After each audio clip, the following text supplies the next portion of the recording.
I'm the fat chunk making rhymes so right. Ain't no chance I'm getting lucky tonight. My wallet is thin, but my jokes are fat. I'ma delete your comment if you got a problem with that. Knock it, don't cut it, don't chop it, don't slice it. Don't put it in a box, don't hit it, don't dice it, don't smack it, don't mash it, don't tease it, that's right. You come to Planet Welp and everything is alright. I woulda, coulda, shoulda, but I didn't stay in school. The number one that never was that cool. I got no friends other than my fat chunk. I try to be a thinker, but all I really do is thunk. Knock it, don't cut it, don't chop it, don't slice it. Don't put it in a box, don't hit it, don't dice it, don't smack it, don't mash it, don't tease it, that's right. You come to Planet Welp and everything is alright. Yeah, that's right. Don't knock it, yeah.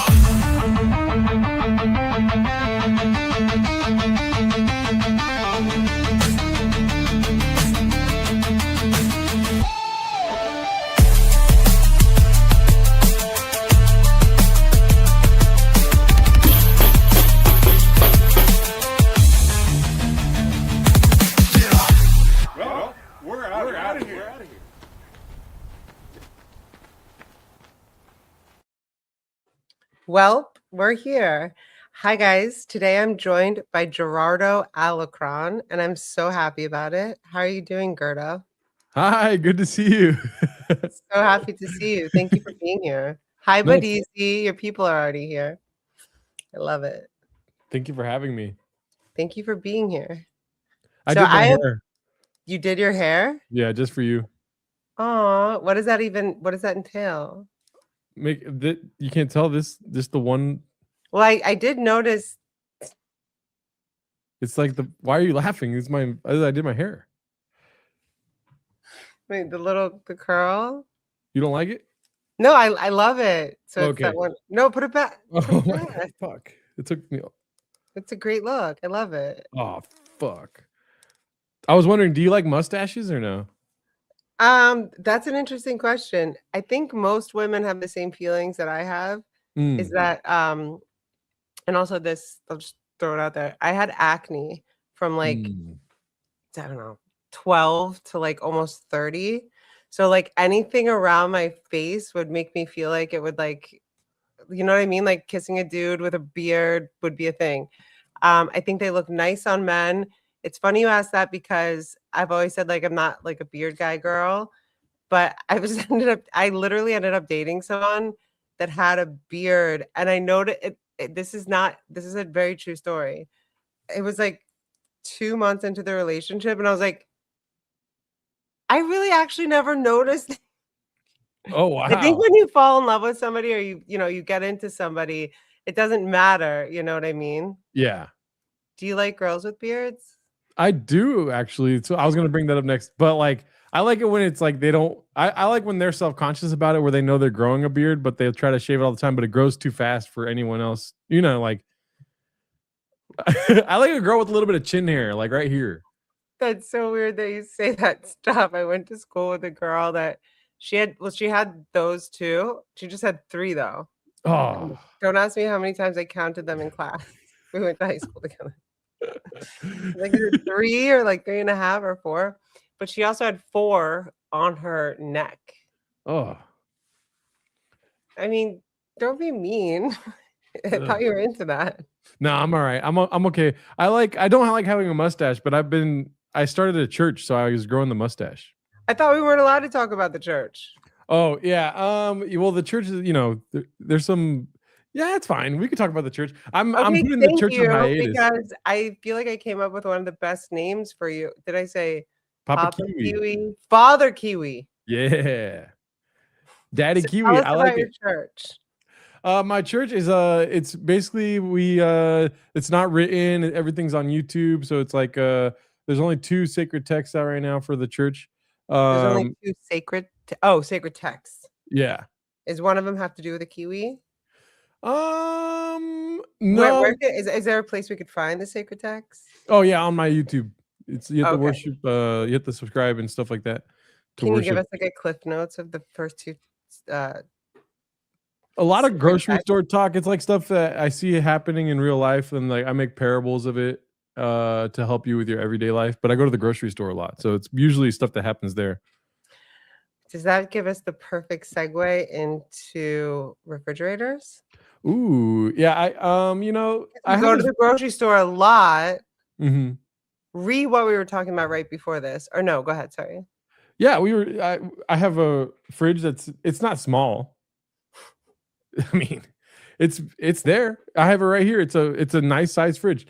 And I've been thinking about actually downgrading to get a smaller one because this one, like we were saying, it's good to have smaller fridges because your food won't go bad because it's not a lot. And you don't buy too much because you're Mm-hmm. considering the space. When you said you Exactly. went to the grocery store a lot, I was like, that makes sense. And also back to what we were saying, like there is a thing about food being alive and staying alive, and being fresh and eating it. Is that why you go to the grocery store a lot? Yeah, you know what? And now that you're making the connection, I'm not doing myself any favors, but no, I go to the grocery store a lot because I DoorDash. Oh, so you have to pick up orders for people and stuff. Yeah. Is that a turn on? Like if I'm on a first date, I tell the girl that I DoorDash and have a podcast. And they're like raring to go. You know what I mean? Yeah, I mean, I just got a little wet. So Yeah. I think that's the answer. Nice. I got a little wet too, but I'm sweating because I'm nervous. Don't Yes. be nervous. I actually DoorDash today and something crazy happened. I was delivering a pizza because I'm delivering food now too. And I like reversed into this guy's driveway and I have this shirt on. So like in Seattle, Champs? big Dodgers town, Seattle is, you know? Is So it champs? yeah. Is that like another word for Dodgers or? They won the championship. You might have heard about it. Right, but are the champs aka the Dodgers? I think it's just a cool way of like putting the Dodgers name in champs because they won. That's the what my mom used to call champagne. That's why I'm asking. Let's get some champs. Oh, maybe she was hungry and she wanted to get seafood. No, she was an alcoholic. But okay. Everyone knows that's a Dodger shirt when you go, is what you're Mhm. saying. Okay. So I was delivering pizza. I was backing into this, and you know, that's on me. I was very presumptive that they would be okay with me backing into their driveway. But there was like two fucking cowboy Mexicans with their hats on, you know, in the front yard drinking some cervezas, we call them. Sounds like they were loitering. Oh yeah, they were definitely a couple loiterers. Not sure if they even lived there, if you know what I mean. But they had their cowboy hats on. I backed my car into the driveway. One of them reaches for a gun and pulls it out. Whoa. This Yeah. happened today? Yeah. It just happened like maybe 3 hours ago. And oh then my God. When they saw you, they pulled it out, or they just pulled it out like randomly and you happened to be walking by? No. I was delivering pizza to that house. To them. I was delivering pizza to them. And I parked in their driveway, and it's like, you know, a sketchy part of town, whatever. And they pulled out a gun, and then I didn't even trip out. I was just like, shit happens, you know. I pulled out a gun before, and so I got out of the. They mistook you for someone else. Well, you have pulled out a gun before. Is that what you said? No. That was a joke, but no, I wasn't fretted. I wasn't like scared. I was like, because you know, in a gunfight, the best thing to bring is pizza, right? Everyone loves pizza. That's what I'm trying to say. So, but I got out of the car. I had the pizzas, right? And then they saw my shirt, and they were like, "Go Dodgers!" Right? Say that again. He said, "Go Dodgers!" Just like that. I gave him the pizza, and then they would notice me. They're like, "You're that guy from online. We love you." So they were actually fans. So it was kind of like a double whammy. You had pizzas, and they recognized you. So I'm sure they put the guns back in their holsters. Yeah, they were like, "My bad about that," and they gave me a cash tip. Look at this. I swear to God, this fucking story happened. They gave me $8. He's like, "By the way, sorry about that." Dude, a $2 bill. He gave me a $2 bill. That's good luck. Right? That's good luck. By the way, do you know the thing about $2 bills? That if you decline it, you're gay or something? Like if what is the thing about? I think that's part of it, but you're not supposed to hold on to them. You're supposed to give them to people. It's good luck. Oh my God. So you can't hold on to that too long. Oh, okay. So allegedly. Yeah. So I got to get a gun, order some pizza, and give it to the DoorDash driver. basically recreate the situation that you experienced Pay today. it forward for sure. I'll do that. But yeah, Exactly. it was cool. And then they were like, "Oh my god, your last Timos was fucking great." And I was like, "What the hell?" They were like, "Do you have any stand-up shows coming up?" And I was like, "I always, whenever I do Texas, I always fill up a good room, you know." Awesome. Yeah. What's Timos? If for people who don't know, including myself. Oh, 10 minutes of Shab. For those people at home, we do a show called 10 Minutes of Brendan Schaub. Okay. I did not know that. Yeah. So what do you think about Brendan Schaub? I love him. Is he the one they call Bappa? Yeah. Why do they call him Bappa? I wish I had that answer. I mean, I don't know for sure why they call him Bappa. But Bubba, you know, buddy, guy, my guy, a lot of this kind of stuff, you know. I think it's daddy, a lot of daddy talk. Sharpie talk. No. He's not, that's my thing. I mean, not my thing, but I heard about somebody that put a Sharpie in his ass, and I kind of took it on my own. But no, Bappa. I don't know why. Does anyone in the chat know why they call him Bappa? I'm not quite sure. I don't know for a fact. I just remember getting so many messages like, "Is Bappa the father of your sister's baby?" And oh wow. No. People are very intrusive. In general or online or both? In DMs, in general, online, in general, online. He calls himself Bappa, they say. Oh, okay. Thank you for reading the chat because I have lights that I can't really move. They're on books and stuff, and it's not as easy for me to see. It's so hard for me to like stay on topic though too. It's so hard for me to read the chat and stay on topic because then they'll. Oh no, I'm not asking. You don't have to read the chat, but if you want to, yeah. I was just complaining like because they'll make me start talking about stuff I don't want to talk about, like Sharpies and stuff like that. Well, I brought that up, and sorry because I have been watching his live. How did we meet? How did we connect? I think either Doom or somebody from your side reached out to you, and then you came in and you like blew my mind. I saw your name and I was like, no fucking way. What I was gonna say, like, oh, thank you, I'm blushing, but I blew your mind in what way? Like that you were just there. I was like, oh shit, she's here. She's in my YouTube. And then all the topics I had a whole lot of topics, and I forgot completely. So I ruined that. Is that what you're saying? No, you didn't ruin anything. Come on, everything got better after you came into my live chat. Let's be honest. Is that the night that we watched Tanya Harding? Because I loved that night. I think so. Yeah. That was it. Well, you were into the Olympics as well. Not really. No, basketball, Summer Olympics. Yes, I do. I thought you were sort of into it. Not from your live. My little brother, he's into it with his girlfriend. So like I sat and watched. That's what it was. Yeah. So I only knew something about the current Olympics because I sat with them and was making jokes about the Japanese figure skaters and stuff like that. How long have you been doing stand-up? Since 2014. That's a long time. Yeah. Where have you stood up in LA? We're both in LA, right? You're right. Seattle. I'm on the sides. You like the east side. I like the west side. Mm-hmm. And yeah, it's a very like confirmation bias thing on the whole like east side, west side thing. Cause I'm in the east side and I talk to people and I'm like, the west side sucks. And they're all like, yeah, fuck that. You know? And then I go online or say something like that and everyone likes the west side. But out here, we stand firm on east side is the best side. I feel like west side is the best side and it rhymes better. True, but we're cool with it. Like east side, best side, we're cool with it. I've lived everywhere. Like where else have you? You're from LA, correct? I'm from like San Bernardino County. Okay, so that is Valley, right? San Fernando Valley is the valley. Yeah, so San Bernardino County is like 40 miles east of Seattle. Oh, what? Yeah, like San Bernardino County is like. So you're from Washington State? No, I keep saying Seattle. Seattle? It throws people off. People legit think I'm from Seattle, but I say it all the time. Oh, there's Seattle. There is a Seattle in California? Yeah, some people call it Los Angeles, but I live 40 miles east of. I grew up 40 miles east of Los Angeles. Sorry. Oh, okay. You're just making a joke. No, don't be sorry. It doesn't suit you. You're saying that you have like a joke that is that LA is Seattle. Yeah. Can you give me the like roots of this joke, the foundation? The fear of doxing. So like I'm like, Oh, copy that. it's not like I'm really scared, but I think it's funny to act like I'm scared of doxing. You know, to be like, oh, so Seattle, everyone knows I'm talking about Los Angeles. But there's people that come through that don't know the inside joke, and they'll be like, oh my God, I'm in the PC, whatever they call the fucking shitty place up there, Pacific Northwest, PNW.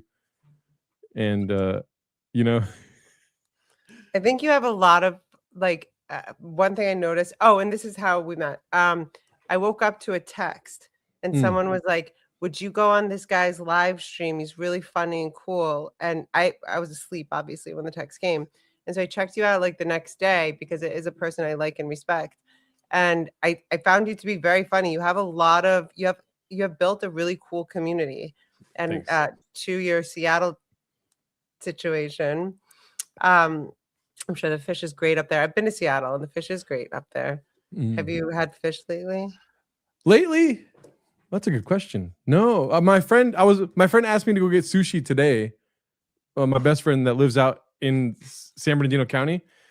And but I was like, no, a little bit west of Seattle. Yeah. So he wanted to watch a basketball game tonight, but I have this, and so we can't go get sushi. So he's like, fuck it, you're not my friend anymore. He was saying all this stuff.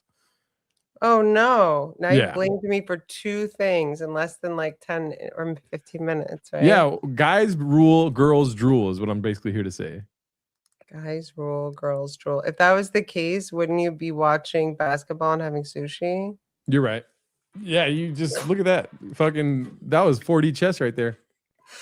I wanted to say your community and you have like a lot of inside jokes. I don't get them all, but I can tell that you guys are strong. And I guess it's a perfect time because I've been on your show with your friend. I forget his name right now. What is his name? Oh, Brandon. Oh yeah. Brandon. Something like Schumer or I forget Cooney. There we go. Cooney. Thank you. And it's Raccoon Tweeties. Yes, That's Raccoon the show Tweeties. you guys do every Wednesday. Which is quite fun. Yeah, Wednesdays live. We do a podcast, comes out Tuesdays at noon. And then we have also 10 minutes of Shab. And that's you do that every Wednesday as well, 10 minutes of Shab. That's TMOS. Yeah, Thursdays. Oh, so you have a show on Wednesday and Thursday? Yes, Tuesday, Wednesday, Thursday. We drop episodes every week. Yeah. And so you have your channel, which is at Gerardo Comedy, and then you have, what's his channel? Brendan Cooney, but Raccoon Tweeties, 10 minutes of Shab, if you look up that. How long have you been doing 10 minutes of Shab? I think we've been doing 10 minutes of Shab since 2020. It's like 3 years for 10 minutes of Shab, and then 4 years for Raccoon Tweeties. And 14 years of doing stand-up. Where was the first place you did stand-up? Oh, I did stand-up for the first time in Colton, California. I got fired from Chipotle, and my whole life fell apart. And the next day, my mom was like, "Mijo, you could be like the Mexican Robin Williams." She was working she was like a travel agent. Yes, my mother, Rosa. Yeah, she was working with this guy, Mel Austin, and she was doing travel for him or something like that. And she was like, "You should go have a coffee with this guy." So I went to go get coffee on a Tuesday with him. I got fired on a Monday. Went for coffee on a Tuesday, and that during the coffee, he was like, "Do you want to go try stand up tonight?" And then that's where I did the first time, and I just stood on stage and I didn't say anything because I was no way. I was gonna say, like, had you been writing jokes? Had you practiced stand up or anything before you met this man? No, I wrote like two jokes. Were you terrified when he was like, "Come do stand up"? No, I was ready to go. I was like, ignorance sort of is bliss in that situation for me. I had two jokes. One day I came into work at Chipotle, and my friend Jessica at the time, she sometimes watches the shows still, but me and her had the opening shift, so we would like cut onions and jalapenos and shit, put sauce on cookies, stuff like this. And isn't that called meal prep? Yes, we were prepping, and so like I came in, and I was like, "Dude, I've thought of the funniest joke," and then she's like, "What?" Like whatever, we're always laughing. And that's not her impression, by the way. I just made a voice up. I'm so sorry. But and I go, there's a deal on Monsters right now. It's buy two for $4.50. And it's like, what's the worst thing to do after drinking one Monster is to drink another Monster. Because the first one you drink it all calm, and the second one you're like, oh, go crazy. And This she was energy like, drink, right? yeah. And she's like, you're stupid. But that was like the first time I had thought of a joke. I was like, that's fucking hilarious. And then, so I told Mel Austin that at coffee. And I had one other joke because I was like starting to think about if I would do stand-up comedy. And I had one other joke that I told him where I said like, I don't know how a girl could like me because I hate everything. And then I just started naming things that I hate in the room, it was so fucking stupid. And he didn't laugh. Chipotle? No, that was at the coffee with him. I told him that. I didn't tell anyone that until I told him that. I was just wondering what kinds of things you hated at the coffee shop, but I was visualizing Chipotle. Okay, yeah. So like I was just like, I hate this coffee cup. I hate this shirt that you're wearing. I hate this. I hate that. It was so dumb. It had no point. And then I went on stage. I went to Colton. It's called the Shamrocks. It's no longer there anymore. It was like an Irish pub for the first time. And the Mooney twins were there. So Paul Mooney's twin sons were there. And they were this big deal in the scene, the Mooney twins. He's an older gentleman, right? Yeah. So Paul Mooney's dead now. He's old. He's older. And then the Mooney twins were also very fucking old. Like they had like gray hairs and stuff. But they were basically are they both not with us? I don't know if they are. I haven't kept up with them. But I just feel like I was just looking at a picture of a Mooney brother, but I'm not sure it's the same person. Sorry, it was with my sister. Would it make sense who was hanging out with my sister? Yeah, I mean, probably. He has gray hair. Yeah, they did. They had gray hair. Would it make sense that he was at what Christmas party was this? This was Tim Dillon's Christmas party. Would it make sense he was at Tim Dillon's Christmas party or no? I don't do well with hypothetical questions, but I'm assuming it would make sense because they're all comedians. Like I don't know anything about Tim Dillon or anything about that whole scene. Like meaning like personally, if they would. No, I'm just saying like, is he like somebody that would be at Tim Dillon's Christmas party? I mean, I'll just show you a picture. I mean, is he an old man with white hair? I just looked them up there right now, and they have like white, kind of like some white, a little bit of white hair. But yeah, you'll confirm in a second. So you don't worry, I'm gonna show you a picture in a second. Okay. You went up and didn't say anything on stage except the two jokes. Well, okay, yeah. No, I didn't. No, what's it called? So the story that I was telling is that the Mooney twins were there. A guy I just met, Titus, was like, "Oh, dude, the Mooney twins are here. Go introduce yourself to them." So we went over, and he was like, to the Mooney twins. They were sitting in a booth. Titus goes, "By the way, this is Gerardo. He's never done stand-up before. He's going to do stand-up for the first time tonight." And then the Mooney twins looked at me, and they said, "Take notes, motherfucker." And then they got on stage, and they did like 45 minutes at this open mic at Shamrocks. Or maybe it was like a paid gig and they just threw me, or it was like a gig, not an open mic, whatever. But then I went up after the Mooney twins after they did 45 minutes, and like cholas are laughing and shit. Like everyone's having a great time. And I go on stage and I wasn't nervous or anything. I was just like, I just stood up there with the mic and didn't know what to say. And it was just like, oh my God, it started making sense to me. Like, whoa, this is a weird feeling. And then I just said, who in here likes the Lakers? And then somebody was like, what about the Lakers? Or whatever. And then I was like, oh my God, yeah, I love the Lakers, And then I got off stage. No way. So I swear to God. Your first time? That was my first time. So you didn't even tell the two jokes that you had prepared? No. I shit bricks when I got up there. When I finally got the microphone, I was like, oh my God, I kind of like had more of a realization of what to do up here. And then the next night, the night after that, I went to a place called Las Playas de Nayarit in fucking Fontana out in the IE. And I did 20 minutes drunk as fuck. I just got super drunk and did 20 minutes of the worst comedy. And that clip or that video is out there somewhere. This one guy was taking video of me the whole time. And then he showed me afterwards, and it was the worst thing I ever saw. Want to watch it or no? Probably not. It's probably very embarrassing because I was drunk. Yeah, I know that you've been sober now 6 years. Yes. But I would imagine, and I'm sure that this is not an uncommon thing, that going up on stage, something, you know what I mean? Like drinking becomes something that helps you. It's a liquid courage, as they say, right? Mm-hmm. But being, I'm sure, drunk as fuck is probably not helpful, right?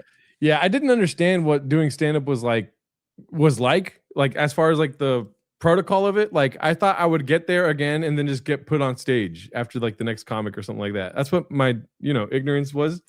I didn't realize I was gonna have to wait all night watching a bunch of comedy, so I just kept buying Modelos until I finally went on stage and I was like, "You guys ever sing in the shower?" It fucking stupid. Wait, tell us if you Ridiculous. want to some of the the jokes from that night if you remember. The one I remember is, "Do you guys ever sing in the shower?" It was so stupid, and that's all I said. I was just like, "You guys ever sing in the shower?" Anyways, what about the Lakers? It was very dumb. So when do you think you finally found like a rhythm with it? Did you start to like go to this place, Shamrocks, a lot, like while it was still there, or did you start going to other places?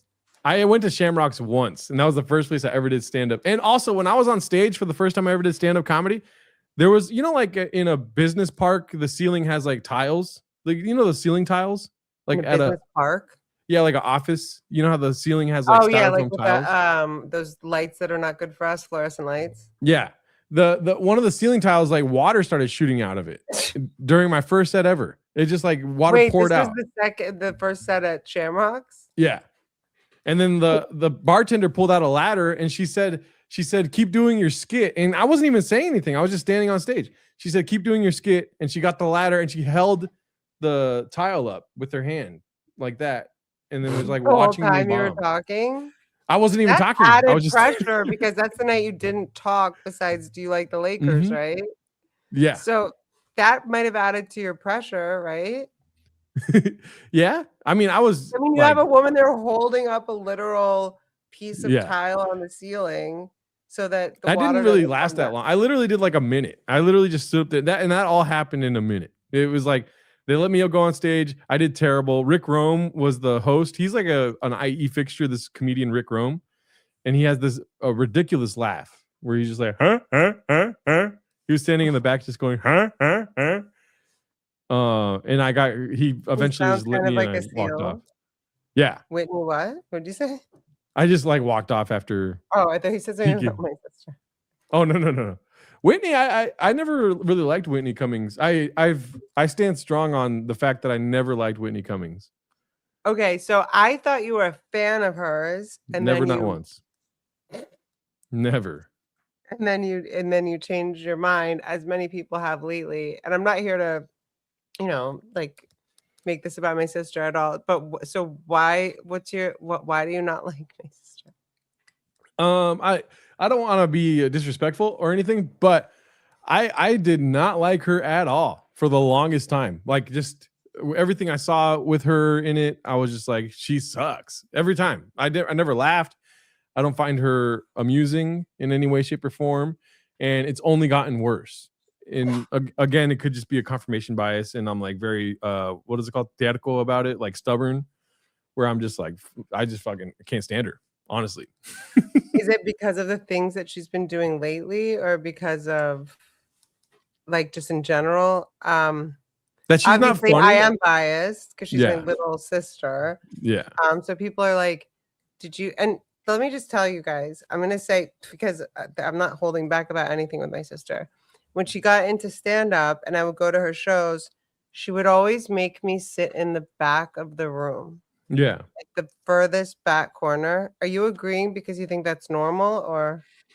No, I'm more of like I consumed that. Oh, Like, okay, processed. And I'm like, I want to sit in the front row and like cheer you on. You know what I mean? Like, mhm. she's like, no, I need you in the way back. And she'd be like, Ashley, even if I'm bombing, like, don't like over laugh or something. But I'm sorry, if anyone has a little brother or a little sister and they're on stage, I can't imagine. I've never done stand up. I'm never doing stand up. But like you said, when you first had that mic in your hand, like, it's so vulnerable. Yes, Mhm. no. Yeah. Yeah. And so, like, my instinct, like, and there is something about in any comedy club, if you laugh a little harder, people start to laugh too. Oh, but So, here's the thing. I don't like your sister because she is not funny. She's never been funny. And it's a hard pill to swallow. It's a lot harder than swallowing Adderall, but she's not funny whatsoever. Like at all. It's just like insane to me that she has any success whatsoever. so I process that. But I would try to like make people laugh because I'm in the back corner, so nobody knows where the laughter is even coming from. Yeah. Right. And I'd be like, ha ha ha ha, trying to kind of like, because there is a sort of sort of infectious is not the word I want to use. Sort of like, like when people are laughing and you hear people laughing, other people tend to laugh, kind of thing. But again, people have said, Ashley, do you think your sister's actually funny? It's like it's a hard question for me to ask, because I guess like if I had a gun to my head, Mm-hmm. and the answer had to be yes or no, and it had to be the truth, I think we know my answer. Yeah. Sorry, let's move on. I just don't like, honestly, I can't emphasize enough, like sitting and taking the time. I'm not one of these guys that'll be like, what's it called? Sentimental Valley is one of the worst movies I've ever seen. You know what I mean? I've never I'm not seen gonna, that movie.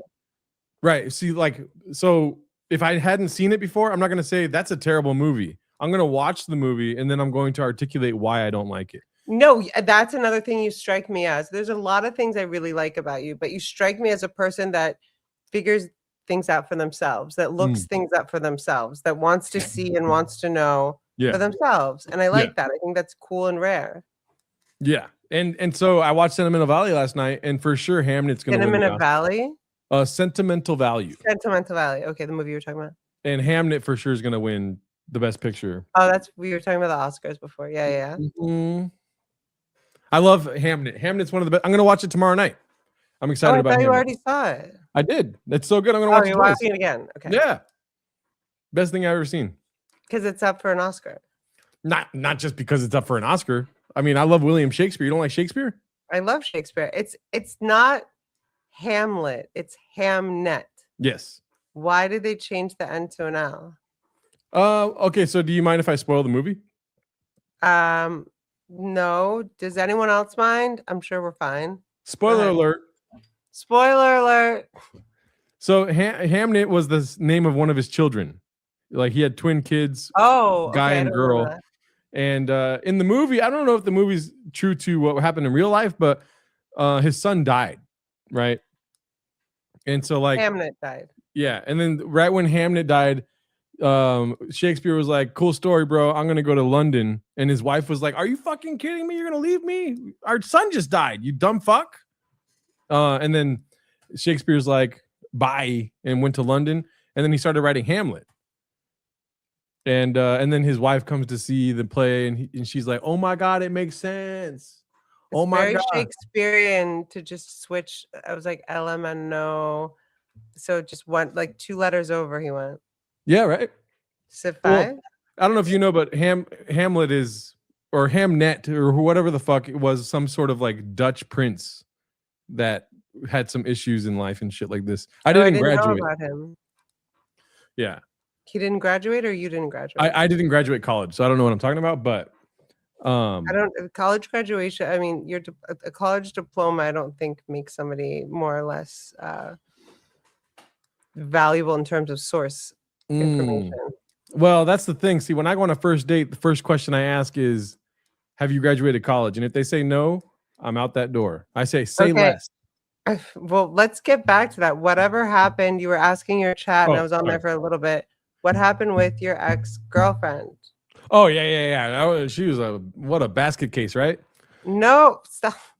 No, like 3 days ago, you're like, "You guys, should I call her or not?" Oh, yeah. No, I'm not going to hit her up at all. I thought it was funny to talk about, though, on the live stream. Oh, okay. You were just being playful. Yeah. And also, it's the worst question to ask. Like, talking about some person in such a bad way and then being like, "Should I hit her up still?" I think it's hilarious. I get you. No, but I probably will hit her up after this. So just to wrap up, my sister, basically you just thought she was never funny. Never, not once. And you've known about her for how long? Since I started stand-up comedy. Like her shows started coming out fucking way back when. Like 2011.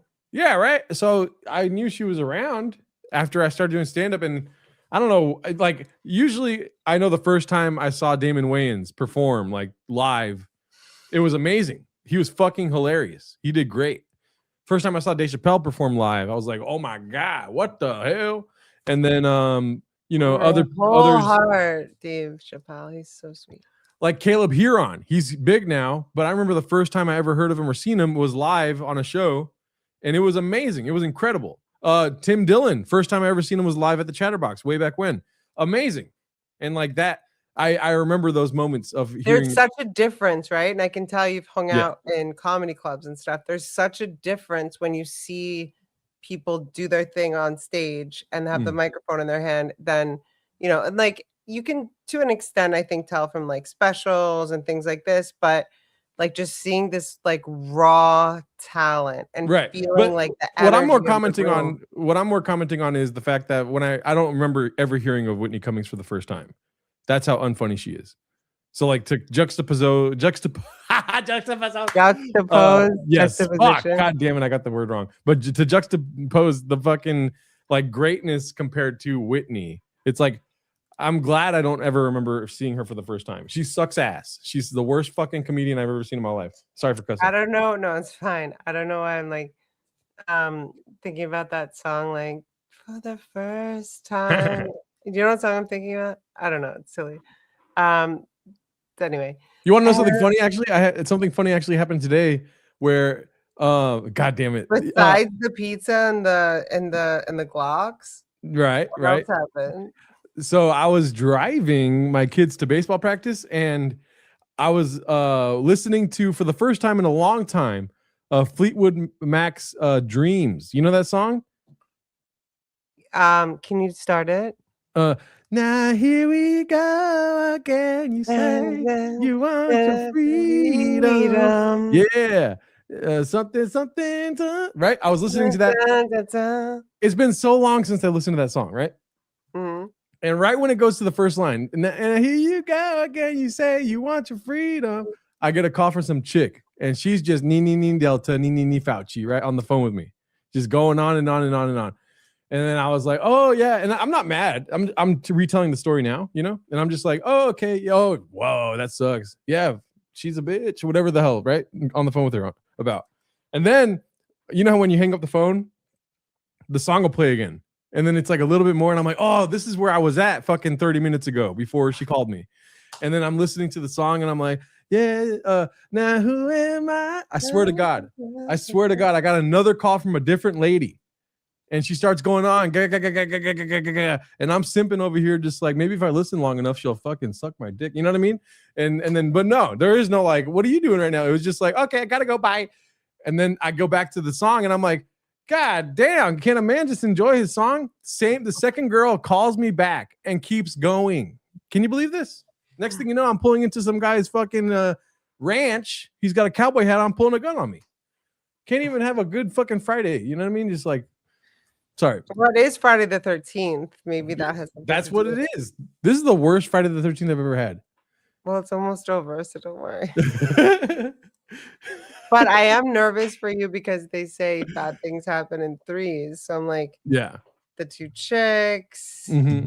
I don't know, you two in terms of service. I'm just gonna say a Glock or a Smith & Wesson. Oh, my bad. Sorry about that.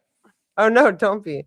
The Smith & Wesson and the whole pizza situation. You did get a $2 bill. I did. That I gotta might give it away. cancel out one of them. I'm not sure how that all works, but. And I did get a chance after the fact to listen to the song in its entirety.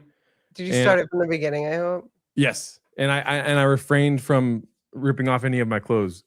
But Friday the 13th. Refrained? Yeah. I kept my clothes on. It was hot today, to be fair. And you listen to some Fleetwood Mac on a hot day. Who wants to not be naked? You know what I mean? Yeah.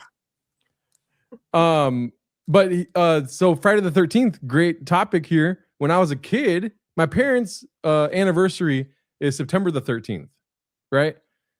And I forget, one day, my parents worked a lot, so they were never really home. I had a black babysitter that we would go to her place and like listen to fucking church gospel shit like this. Just kidding. That was a bad joke, but it fit the visual.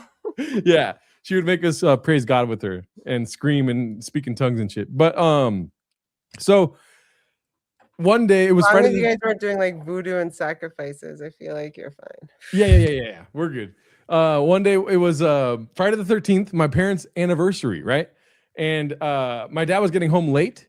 It was a bad day. My mom was like, Nini Delta, whatever. She was in the kitchen doing her thing. And then me and my buddy JJ, we were messing around in the garage, not like that, but like, playing Dungeons and Dragons, shit like this. And then JJ was like running out of the garage, and I was like, I wonder what this does. And I just pulled a lever, and the garage fell on his leg. And so there was a dent in the garage. No, this isn't a lot. What about his leg?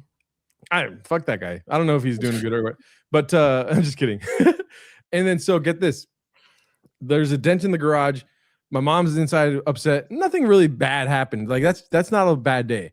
But my dad got home and he said, when are you guys gonna invite me to the fucking party? And got pissed off. And I thought that was hilarious.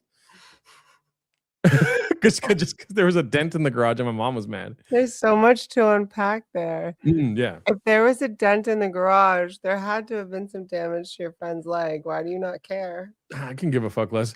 One day I was coming home from his house and he released the dogs on me. I was leaving his house and he opened his gate and a couple dogs were chasing me, like viciously Like his chasing dogs? me. I think the neighbors. But I ran home. Dude, I'm such a fast runner. I love Sonic, you know? I ran home. I opened my door, closed the door, and then fucking my mom was like, why are you all sweaty? All mad at me. So, fuck his leg. He's the one making me use mine. I've heard your mom speak on your stream. She does not speak like that. She talks like this all the time. No, she has she does. I've only heard her speak once, so maybe she does. She has like a beard. She has like a white voice, you know? But when all the doors are closed, I'm telling you. I do really think that you should keep this hairstyle going. Oh, thank you. Yeah, I was trying to impress you. You impressed me a long time ago, just so you know. Oh my God. Let's call her and see what she sounds like. I would feel bad if I call my mom. Totally call your mom. Let's call your mom. Is she around? I see. I don't mind calling my mom on stream, but the thing is, but you have to tell her we're live. Not only that, but if I talk to her every day, then I don't feel bad calling her on stream. But if I haven't talked to her in 2 weeks and I call her on stream, I feel terrible. You know what I mean?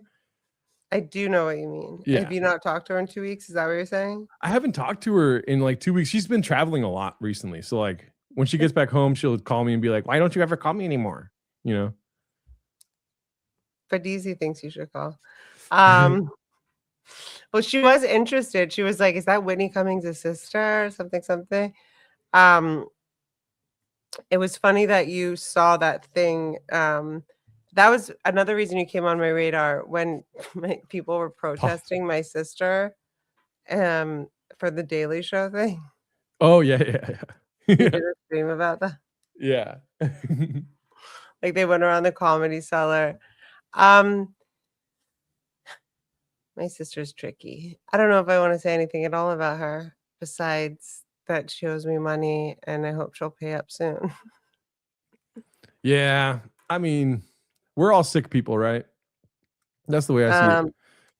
I don't know what that has to do with stealing both my parents' inheritances, but make it make sense.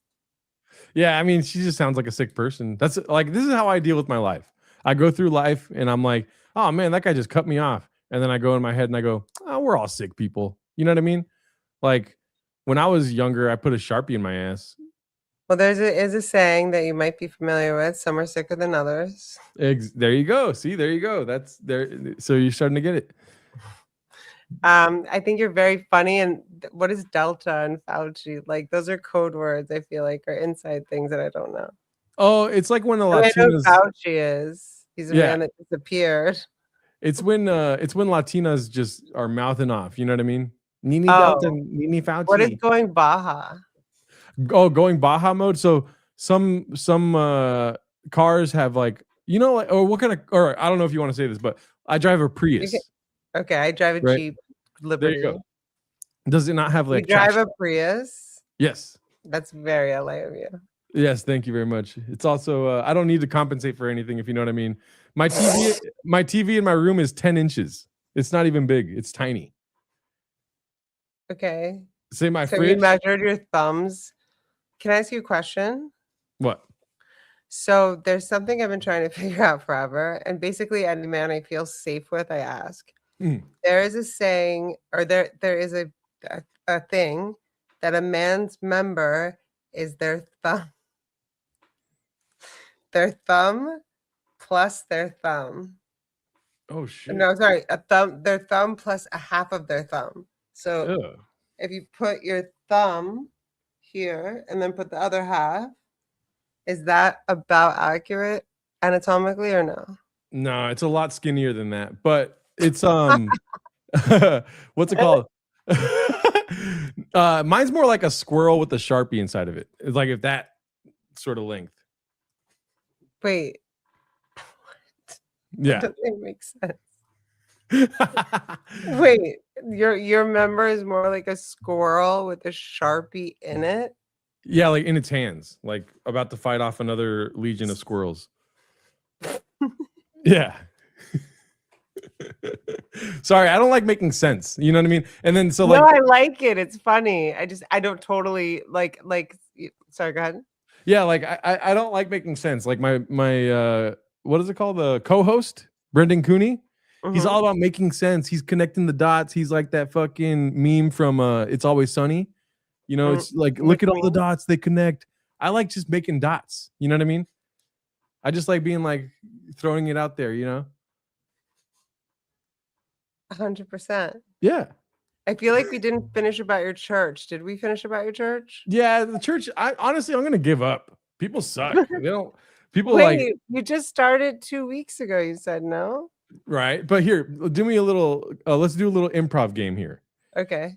We're on a first date, allegedly, right now on this improv hypothetical. And so so that's the improv game. So go ahead and ask me about myself. So the improv game is that we're on our first date. Yes. Um sorry, I was trying to remember that other question. Yes. So we've sat down already? And it's like we don't know anything about each other. We already hugged, you know, like when I meet people for the first time, I hug, but sometimes at the last minute I'll put a handshake, you know, but I like on this scenario, I hugged you, we sat down, we're having our little coffees, iced Americano for me. And then you say something along the lines of like, so tell me about yourself. Well, yeah, stop telling me what I'm gonna say. I was Okay, actually sorry. gonna ask you what kind of food or coffee you were gonna get. I guess we're at a coffee shop. So I like this place. How long have you been coming here? I've been doing stand-up for 12 years and I love the coffee at Flappers. So long time actually. Do you always get iced Americanos? Yeah. I used to get milk, but I would shit everywhere. I was just gonna ask you what kind of milk you like, but I guess there's no milk. I like it straight from the source, milk from the cow. And then, but I like nut milk too. Just kidding. Do you ever get milk from women's nipples? Oh shit. Why are we at the coffee shop? Let's go. Well, we could, but I don't think you paid the bill yet. Okay, yeah, you're right. I'll pay the bill. This is supposed to go back to the church. If you ask me, you just want to go on a date with me. But if you ask me, I was trying to do improv. Okay, so I was like feeling kind of religious today. Do you know anywhere like around that maybe might have like a nice church service? oh, well, that's funny you ask. I actually started a church. I have a podcast. Started a church? Yeah, I have a podcast. I drive a Prius. I fuck squirrels, put Sharpies in my ass, and looking for love, baby. So that's all about me. The wrong places, looking for love. Yeah. So that all sounds great. I feel like you'd be a perfect minister for a church. Do you have services coming up? YouTube, subscribe, or you mean nothing to me. Hit the like button. Yeah, worship the like button. I thought we were supposed to be improving and circling back to your church. Did I fuck up or did you fuck up? Yeah. No, listen, there's no fuck ups in this world. We're all sick people. You know what I mean? I don't know what you mean by that. I don't consider myself a sick person, but I do feel like life is messy. And I feel like when people want it to be so perfect, which includes a lot of stuff that I went through in my life and whatever, it's just to know that we're not supposed to be perfect is very refreshing. Yeah. Knowledge and facts. But now this is more like a first date. Well, like it is refreshing to know that we're all flawed, you know? There's a quote that I can't remember off the top of my head, but it's like, we were not put here to be perfect. We were put here to make mistakes. We were put here to be messy, to be sloppy, to learn lessons. Can you imagine that we're all here supposed to be doing the exact thing that we're supposed to do. Da, da, da, da, da. Like that doesn't make sense. And also, it's not even in alignment with the system under which we're living in, or however you want to. Yeah. No, for sure. I 100% agree. Like, if I ever think of perfect, it's like unattainable. I can't be perfect.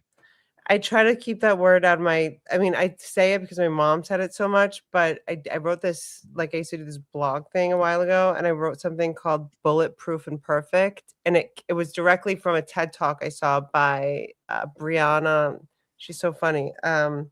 Somebody will know in the chat, I'm sure. Brianna, such an end second letter is W. It's funny how my brain works.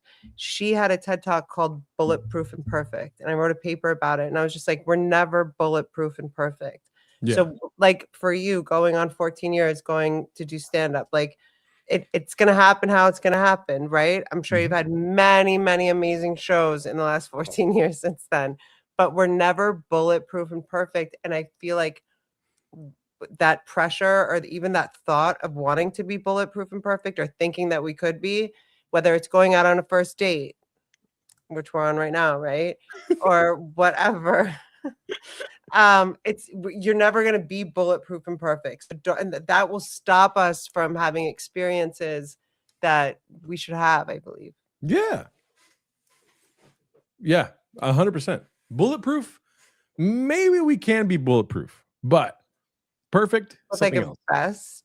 Yeah, like I don't know, a bubble boy situation where the bubble is actually bulletproof. You know? But during COVID, you just reminded me, I went to Ralph's one day. I'm not joking. Everyone, like, this is during COVID, guys. I think everyone knows what happened there.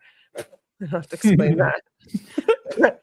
People like the masks and then the different kinds of masks. But this one dude, I'm like, you've seen Seinfeld? No, I never watched Seinfeld. Okay. It'd be worth it. I'll send you the clip after this if you want. The Bubble Boy episode. I'm not well, the Bubble Boy, basically, a lot of people have seen Seinfeld. It's an astronaut helmet. And this guy was literally, is that right? Or like a biking helmet. I felt like the guy was ready to go to space. Yeah. It was like a circle. And I would just, I couldn't even focus on shopping for groceries because I was like, this is wild. Wow. It's probably gluten-free. Did you say? Yeah. So what was like your best, like, or whatever, like when did you start to feel your rhythm being on stage? Like how did that whole journey go for you? Well, I still don't think I have that yet, but there's moments in my stand-up comedy career where things started feeling like it was clicking, but then it's just like fleeting. It's like there like, again, to go back to perfect, there is no perfect, you know. There was one time I bombed in Arizona, but this girl was like crazy about me still. And I was like, what the hell do you see me? So many girls so crazy about you. You bombed in Arizona and one of the girls in the crowd. Right. We got but she was drunk. I didn't like so like, you know, maybe I did bad on stage, but this girl was crazy about me. But later come and find out she's drunk. So there's always like this roller coaster thing happening, you know? There was one time way back in 2016, I made a joke about Kanye West. And it was like, I just thought of it outside of the fucking gig.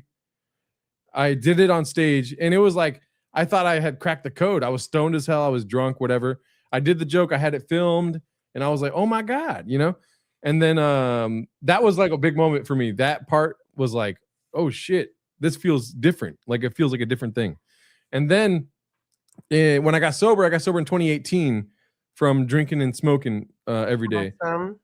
So cool. I was going to ask, yeah, go ahead. Go ahead. And then, so in 2019, when I started doing stand-up again, like in March or April, I got, I had a 5-minute set filmed.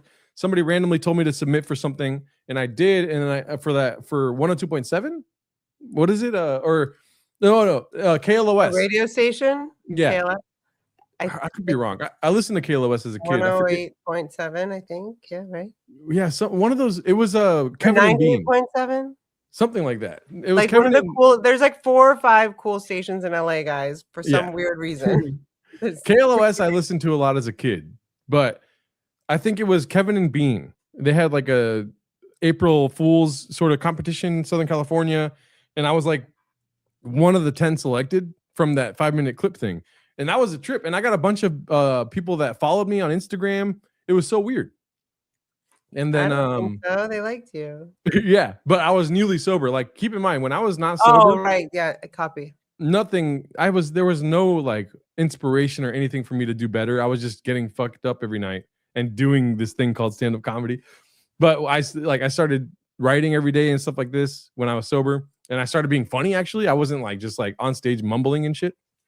And then, so that's kind of like, I think that's the progression. And now I've kind of like plateaued at that sort of. I hope that you're doing your thing where you don't want to make sense. I was going to ask you, so I guess you got sober 6 years ago. Like, what was the transition like going up sober? I started crying every time I went on stage when I first got sober. I Like wasn't on like stage or after? Yeah, like on stage. I wasn't like sobbing where like I was just like I was on stage doing my thing, sounding like myself, but I would just be crying, like tears would be coming down my face. Like I don't know, it was like a weird thing. Were you able to like talk and like deliver jokes through that, or? Yeah, I wasn't funny at all. It was like bad. It was terrible comedy. I was just like trying things out, but like it was just different. It was just weird. Like when you're stoned, you could write all day long, but it's probably not going to make sense, you know, like at once all. you get up on stage, it's like, what was I thinking earlier? Yeah. It's just like bullet points on my phone where I'm like, all right, I'll try that out and then fucking see what. Yeah, and then you get up on stage with what, like, I think it's a very powerful thing. I've never done it, but like I can imagine once you get on the mic and the reality of these people staring at you, right? Mm-hmm. Yeah. Yeah. Do you feel like you found I already feel like I know the answer to this question, but I want you to answer it. Mm-hmm. Do you feel like you found your rhythm? I don't want to say more easily or quickly once you got sober and stopped crying. I don't know how long that took. It took me like 3 months. I was going to the fourth wall once a week for like 3 months, and I was Where's the fourth wall? North Hollywood. Okay. Yeah. Have you ever done anything there's a place on it's at Lancashire. It's called like it's by the Coffee Bean on Lancashire, and I used to live on Lancashire, and you know what I'm talking about, the club there? The Haha? Thank you. Yeah. That was gonna take me like 5 minutes. Have you ever been up at the Haha? Yeah. Do you like that place? I love the Haha. Did you cry there? No. I did there's a lot of like the Haha is a crazy place. It went through a lot of like different fluctuations in the time that I've been doing comedy, and now it's like really good. The Haha is really good now. Interesting. Yeah. Before it was kind of like a punchline. People will be like, "Oh man, that joke works at the Haha," you know? I'm trying to remember the street I lived on, literally, because the Haha is here, and so guys, Lancashire's here. The Haha's on Lancashire. I used to live right here, but I'm not blanking on the street that I used to live on. But Magnolia? no.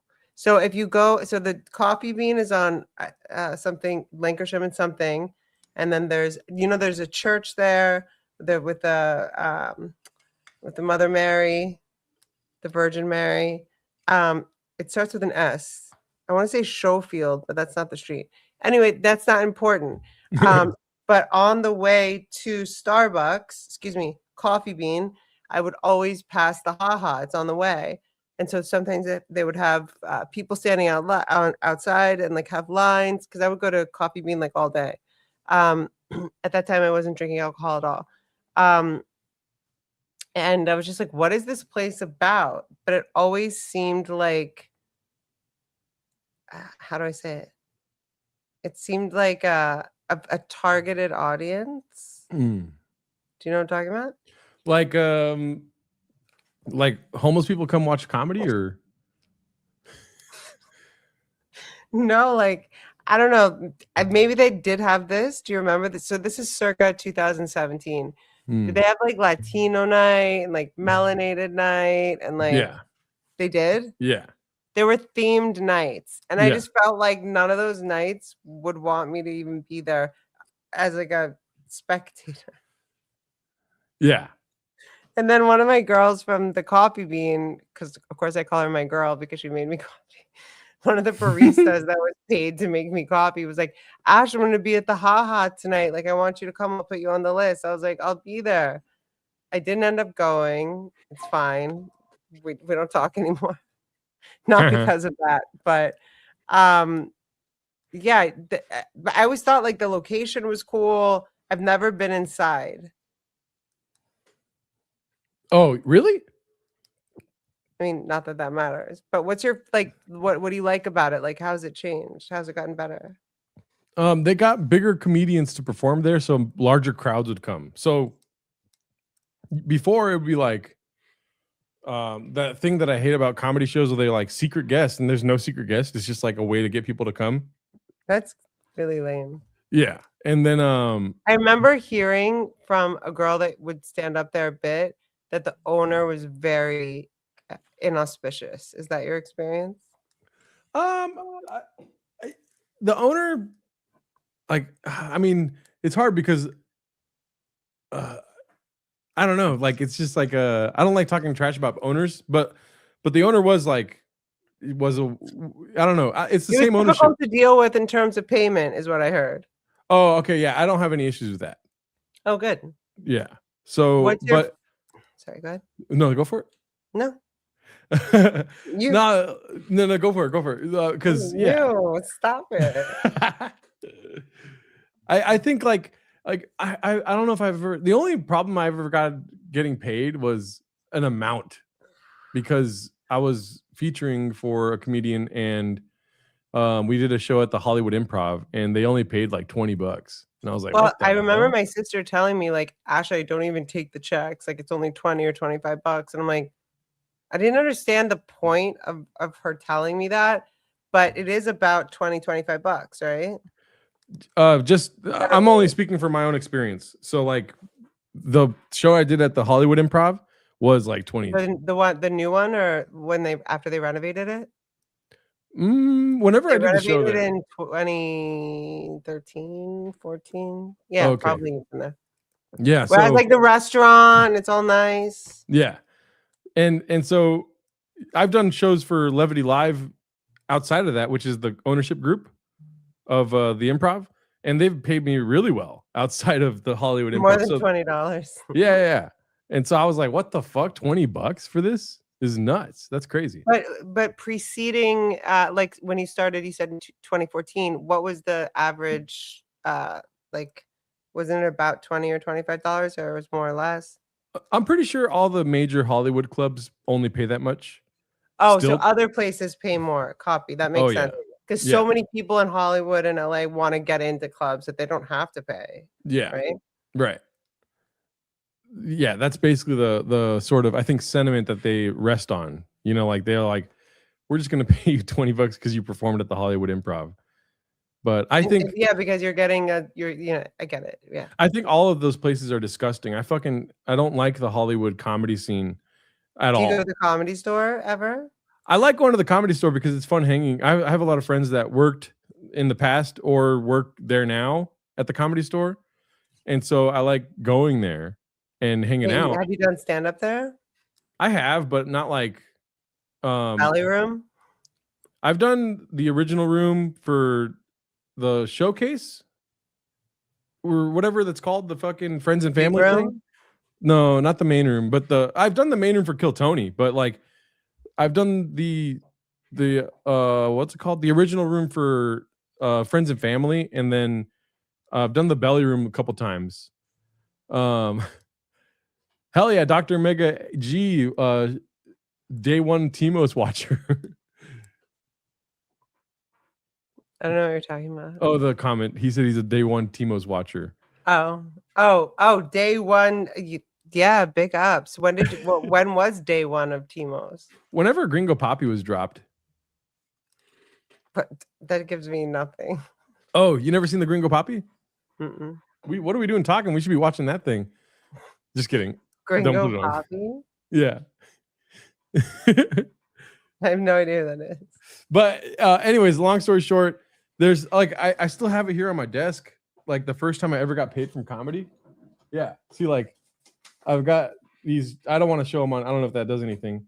But yeah, mic drop and then comedy club in Oxnard. What is it? The Levity Live in Oxnard. Is it Oxnard or Oxnard? Oxnard, something like that. Oxnard. I'm not a linguistic. I didn't graduate college.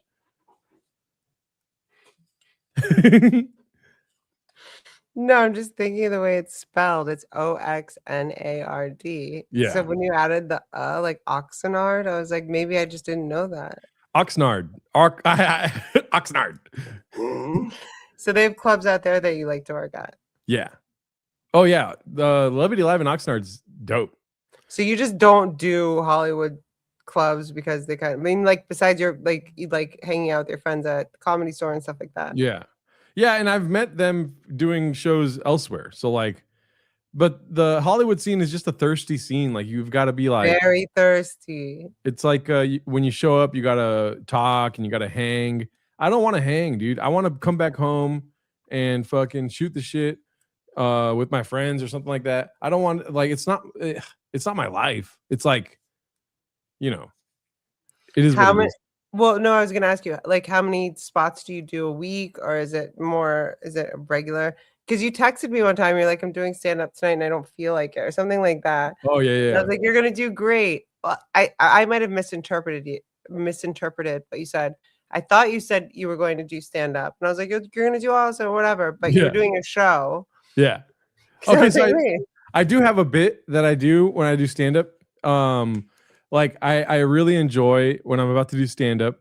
I tell people around me that I'm gonna bomb, and like if they're like, "No, you're gonna do great," I try to convince them that I'm gonna bomb, and then I think it's really funny. But like, it's not funny for the people that I'm doing this to. It's just me. You know what I mean? And then the biggest punchline of all is if I actually bomb, and then and then afterwards, like so. For instance, that night that you're talking about was a Wednesday night, and I was gonna go do a show in Pasadena at the bar or at the Barney's Beanery. And Yeah, I've heard of that comedy scene. And I had some friends coming to come see me, right? So my friends were there. They showed up. They got food. They were sitting in front row. But two of my friends are playing pool. And I really felt that way when I was texting you, like, I don't want to do this tonight. But I had invited these people and like I have to put on a show. And they had seen me a week before. So like I was like in my head about like I need to do all new material type stuff. And that's what that thought led me to be like, I don't even need it. Let's just call sick kind of thing, you know? But so my friend's playing pool while the other ones are sitting inside. And just if you guys don't know this, Barney's Beanery, it's like coffee, but it's also pool, and they have comedy. Right. So I go to the guys playing pool, and I'm like, thanks for coming out, you know, like niceties.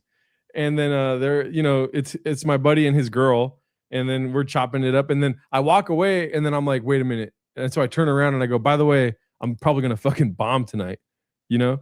And then But they're this like, is the night you knew you weren't. no, I knew I was. I didn't end up bombing, but like I have this thing that what I'm trying to comment on is like this thing that I do if a buddy of mine and I are going to an open mic or something, I usually will tell him like, dude, I'm gonna bomb tonight. And then he'll be like, no, dude, that you could just do this, you could do that.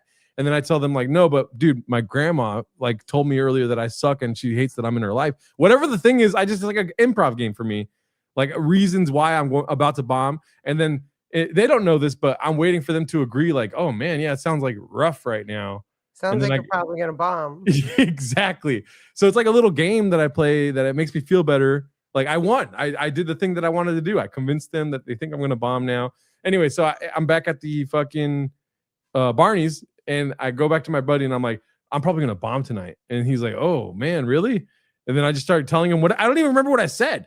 You know, I was just like, yeah, dude, like there's this guy here. I fought with him back in the day. Like, and he's probably going to fucking get up on stage during my set. Whatever I told him, I was just making things up. I'm a bad person, but like, it's something that I don't it's like, think that's true. Like Steve Martin in his book said, like, if you don't feel funny, put a fish in your shoe. It's just like, feel funnier, you know, like it makes you feel funny. So like doing that. Oh, I see what you're saying. I was like, yeah. So like doing that is like my kind of way of putting a fish in my shoe where I'm like that was hilarious. Feel awkward, like get into an awkward place. Yeah. And then I go on stage and I do my thing. I was just gonna say, I feel like, and tell me if I'm wrong, since you've been sober, you probably feel much more confident about what you do on stage. Yeah. Like I said, all these things are fleeting. Like any sort of confidence I have, like that roller coaster. Yeah, it's like that could be your like biggest ally or fucking worst rival. Like confidence. Sometimes you got to just be in the room and just be like, nothing matters or something like that. You know, like it just really is like it's like anti-manifesting. That's so funny. That guy's cool. I never know how to say his name. MK. It's like, unless you're Russian, like it's Mladen. It's Mladen. Yeah, I think MKRCIVOJ means Mladen. Yeah, he follows us on Twitter, and I'm pretty sure that's Mladen. Oh, like his real name. Yeah. Oh, you just doxed him? No, I'm just kidding. But yeah, it is like anti-manifesting. It's just so funny. And like my best friend Miguel, he doesn't do stand-up anymore, but he knew what I was trying to do all the time. So like he'd be like a third party to me trying to convince somebody else that I'm about to bomb. And you know, and so who's your favorite comic? Favorite comic of all time? Honestly, when I first started doing stand-up comedy, my favorite comic was like I like Gary Shandling and Kevin Nealon like a lot. Obviously, Dave Chappelle is up there too.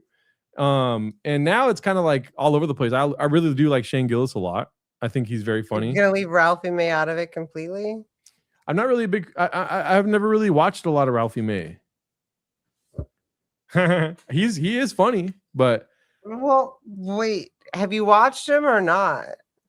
He's very funny. He's my favorite comic. Well, I love David Tell and Dave Chappelle as well. Who are your like biggest influences before you didn't know you were gonna be doing stand-up comedy? Like, for sure, Kevin Nealon is a huge influence. I like his aloofness. So you're a big SNL guy, or yes, like in a way.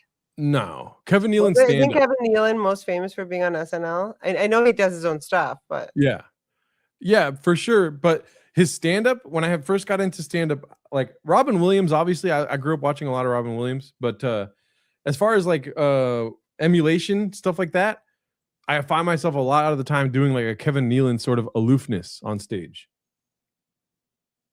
And then also, you know, at the same time, like I really like Gary Shandling's, you know, constantly happy type attitude towards comedy. Mitch Hedberg. Mitch Hedberg's great, but I wouldn't like as far as like influences go, like Kevin Nealon is at the core of it. Dave Chappelle is at the core of it too. And then you know who else I like a lot? Joan Rivers, her ridiculousness. She's just like her constant like I fucking love Joan Rivers, her stand-up. And also Joan Rivers never really changed her set. She always like did the same shit. Some people can do that. Some people can't, in my opinion. And obviously my opinion means nothing. Yeah. When it comes to this, I'm not a comedy manager or a talent scout or anything like this. But Bobby Lee doing the same set for the last 20 years, I can't. It would just give me a freaking headache to watch him. Some people can do it. Argus Hamilton is one of those people. But Joan Rivers did this. I didn't know that about her. Yeah, if you look up like any sort of decade where she's doing comedy, it's like basically the same set just with different takes on it. Did you see my sister roast Joan Rivers or no? No. That might be something that would make you think she's fun. Like this was funny. This was the funny part about that roast for me. My sister went hard and she said, I didn't think it was very funny. I thought it was very rude, but this is the nature of roasts. Right? My sister said the joke was Joan Rivers is so old she has a separate entrance for black cocks. I think that's very mean and rude. But my dad called me the next day and he was like, Ashley, did you see it? And I'm like, Dad, what? Yeah, like I saw it. Like I'm on the way to teach. Like, what's up? You know? Yeah. And he's like, that was historical. It was historical. I was like, yeah, she was referencing segregation and Joan Rivers' vagina. I get it. Yeah. But one of my funniest Joan Rivers moments, or my favorite rather, is when one of the last times I think she was filmed, someone asked her about the Obamas. Do you remember that? And she said Michelle Obama's a man. Can you tell it? That's all I know. And then she died like a couple weeks later. Everyone knows. We all Yeah. know. Yeah. They go like, what do you think about the first Oh wait. president? Oh, Oh, I wanted to ask you about Upright, not Citizens Brigade, but did you ever do improv at the place I'm talking about?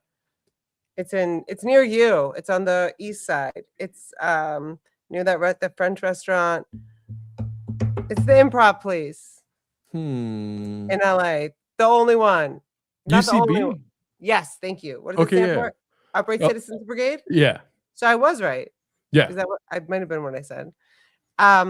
Today's been a day. Thank you for your patience. Oh, you're good. Did you ever do improv there? No, I don't do improv. I'm never interested. Mm-mm. When I was in college, I was in an improv troupe called Off Wit, like off Broadway, but off Wit. Why is it like what I call my sister for short, like Ashwit, Off Wit? Was it spelled with an H? Oh, Off Wit, WIT.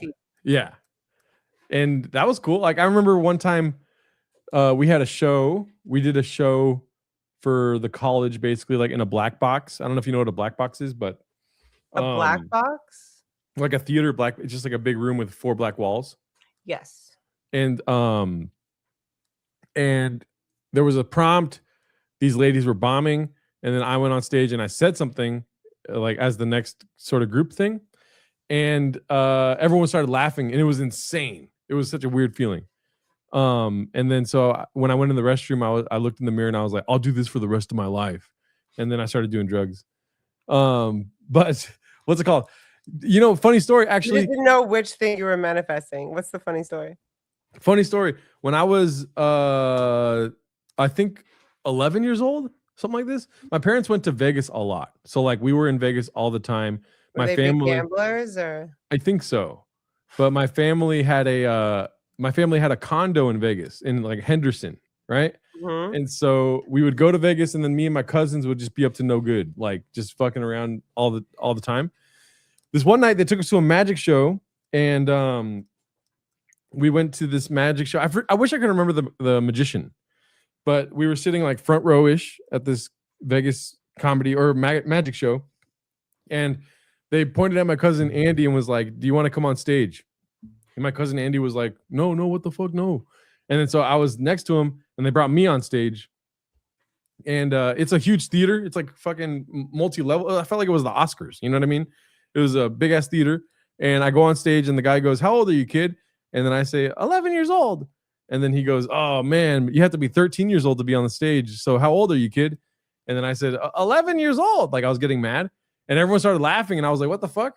I didn't understand. I was like, this is dumb. I'm 11. He asked me twice. And then he goes, he looks backstage. He's like, "I don't know. He's 11, but he's hearing laughs. But in retrospect, he's hearing laughs. So he's acting like he's talking to somebody backstage. He's like, "I don't know. Can we do it? I don't know. Because you have to be 13 to be up here. How old are you?" And then I got really mad, and I was like, I'm 11, dude. What are you talking about? Can you guys not hear me? Yeah. And so everyone starts laughing again. And then he looks back and he goes, "Oh, I think it's all right. I need your help, though. I need you to help me with levitating a woman." Right. And so 3 girls come out. And he goes, "I need you to pick one of these girls." And it's like a cowboy girl, fucking nurse. And they're sexy. Like they're fucking dressed to the nines, like short skirts, like a little bit of ass poking out. There's cowboy girl. There's fucking what's it called? Nurse girl. And then the third one was like in a green weird suit that like just had like little spots like missing. Like mermaid girl. No, she was like alien girl, but it had like it was like a green suit with like spots missing, still sexy, right? But out of 11-year-old brain me, I was like, out of all 3 of these, she looks like the least sexy, and my mom is here, so I'm not gonna pick the sexy cowboy or nurse lady, which I regret to this day, by the way. But so I picked alien lady, and then she goes. Because your mom was there. Let me just understand. Sorry, because your mom was there, you picked the one that was least sexy to you at the time. Yeah, because like a kid on stage, they keep looking back to their family or something, kind of thing. That's what I was doing, and like my heart is racing because I'm on stage. I pick alien lady, and she sits down on a glass plane, or she lays down on a glass plane, and then he does his abracadabra thing, and she starts to levitate. And I'm on stage, and I can see like there's like gears moving something up and down, but whatever. And he goes, "Thanks for the help. Now I need your help to like lower her down, you need to kiss her on the forehead and say these magic words, whatever, right? And then I was like, Never whoa. heard or seen anything like this, but it sounds incredible. Okay. I was like, what the fuck? And like I'm like geeked out, like, what the hell? I'm gonna kiss an old lady. And then so I go to kiss her forehead. I'm like, I lean down like this, and then I turn back at the guy, at the magician, and then everyone starts laughing. And then before I could turn back around, he goes, "It's okay, I got you." And then he kissed her, and then she went back down. And then I got off stage, and then we went to dinner, and my cousin started calling me gay for not kissing her. Did you even understand that at your age? Being gay? Mm. No, I was terrified of my parents at all times. So like that's the only thing I really remember. Like I picked the least attractive girl, and then they're Yeah. gonna ask me to kiss her, and then I didn't, and now I'm still getting in trouble. Right, exactly. But not like my cousin Andy, the one that didn't go up, was calling me the F word for gay people constantly all night. But in my mind, I was like, you didn't even go up there. You fucking redact. Well, it sounds like you were going up on stage before 14 years ago. Yeah. Well, I was a theater major, so I was an actor and stuff, and I play music since I was in 9th grade. Have you met Dave Chappelle in person? I have a story about that too. Let me hear it. When I was my sister was turning 15, and How many siblings do you have? 2. Okay, older and younger. Are you the middle kid? Yeah, I'm the middle. And so my sister was turning 15, and we were gonna fly to like Mexico or something like that. And we were in the airport, and our flight got delayed, right? And so the flight got delayed, and we were there for a couple hours, like in the terminal. And then I went to the restroom, and I started peeing. I had to stand a little far back because my dick's so big from the urinal. And then even at 13, it was nuts. I was like, oh my God, I didn't know porcelain felt like that. Anyways, I pee, and then I turn, and I see Dave Chappelle walk in. You know what I mean? And then I look back, I went back like this, and I was like, oh my God, that's Dave Chappelle. You know what I mean? And then I finished peeing, took a long time. And then I didn't go wash my, and then I got out, and then he was waiting for 2 kids to go to the restroom. He had like 2 little kids with him. And then I saw him, and I was like, oh my God, you're Dave Chappelle. And I had my hand out like this, and he said, wash your damn hands. I don't know the year. I was 13, so I was like 2003 or 2004. You shake his hand? No. Go to shake his hand. Right. So I go to shake his, and he says, wash your damn hands, man. And then I wash my hands with soap. I never use soap, but this time I use soap. And then I got the towels, and I wiped my hands. And then by the time I did that, the kids were all done. They were all done. And I shook his hand, and he left before me, like out of the restroom, and then just disappeared. But yeah, that happened when I was younger. It was crazy. Oh, but you didn't keep the practice of washing your hands after that?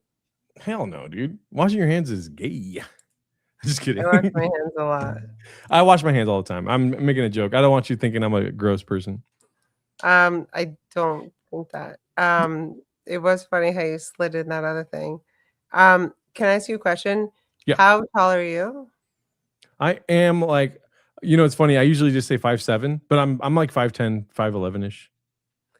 How much taller did he feel than you? Because I've met him, and I'm wondering, like, microwaves, me. There are theories he's a clone. How much taller was he than you, if you could guess? Well, I was like 13, so he's like he was pretty tall. So you didn't see him, you didn't meet him at 5'10". Yeah, I did meet him at 5'10", though. Like there was one night where I was dressed like I was going to the Comedy Store to hang out with Frank Castillo. Frank? You know Frank Castillo? Mm-mm. Oh, really? Well, he's a Comedy Store guy. And yeah. So I was hanging out with Frank Castillo at the Comedy Store. But here's the thing. I was like door dashing all day. And so I literally without any Smith and Wessons involved, I hope. No. And I had my favorite, like, what is it called? Sweats. I had like blue sweats on and a Dodgers hoodie. Yeah. And a Dodgers hoodie. So like all blue with like disgusting running shoes. And like I looked like I was jacking off all day. That's the look I had. You know what I mean? No, I don't know what you mean because you just told me you're wearing sweatpants and a hoodie. What does it make it look like? Oh, just the outfit because that would be a comfortable outfit to do that in. Exactly. It's But like not because you had white spots all over you. I might have had some stains on me. That's why it was like a really good description of how I looked that day. I looked like I was jacking off all day. And so I'm hanging out with. Is that what it's called? Gooning? I don't. That's disgusting. Gooning is disgusting. Look up gooning. I just learned that word a year ago. Wait, what? Yeah. Look up what? Look up gooning on Google, and you'll never say that word again. It's disgusting. I did look it up, and it is quite disgusting. But it sounds like that's what you would do in your outfit. What you're talking about? I more goon online, like on live streams. But is that word interchangeable? Because gooning. Okay, guys, if you don't know, and tell me if I'm wrong. Gooning is like pleasuring yourself like all day, where you're kind of in like a zone. Oh wow. Okay. Is that not correct? Then I goon every day. I've been jacking off this whole time we've been talking. Civ 5. Yeah, with Civ 5 on in the background. Anyway, Wait, so can you goon to Civ 5? No. In my opinion, gooning is like chicks with dicks type stuff, and like just like the bane of porn, you know? Why is that the bane of porn? I don't know, because it's just like I'd rather just have sex, honestly, than jack off all day long, which I don't know. It's a very strange activity to do. I'm more selfless in that way. I'd rather please another person than please myself all day. Anyway, so okay, so I looked like I was jacking off all day. I looked like I was gooning all day long at the Comedy Store with Frank Castillo. And may or may not have been. We're not sure. I'm just kidding. I was DoorDashing. I swear to God. Was like Eric Griffin was there, like all these bigger comedians, like Frank. I was just standing around and they were all talking with each other. And then a couple of Escalades pull in. There was like a commotion beforehand, but a couple of Escalades pull in, and Dave Chappelle gets out of the car, and with a bunch of tall people around him. And then he comes over to all the guys he's that I'm tall, is what I'm saying. So yeah, he is pretty tall. But I mean, he's taller than me, and I'm 5'9.5". He's not. If I remember correctly, he wasn't that much taller than I was. When I hugged him, and I'm 5'9.5", when I hugged him, my head was like in his chest. How tall are you? 5'9.5". Oh, okay. So he has to be like 5. He has to be like 5'11", 6 feet. It says that he's 6 foot. So there. He wasn't right about one thing today.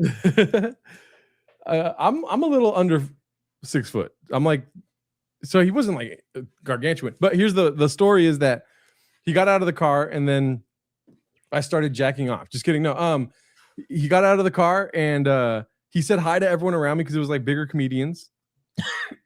And then he looked at me. He didn't beeline it straight to you to say hi to you first, as the kid you remember from the bathroom at 13. And so he looked here. He said hi to everyone, and then he looked at me. He looked at my outfit, and he didn't look back at me. He just walked inside. He just like went like this, and then just dipped out, right? And then like 5 minutes later, and I felt terrible. I was like, if I would have been dressed nicer, I'm sure he would have said hello to me.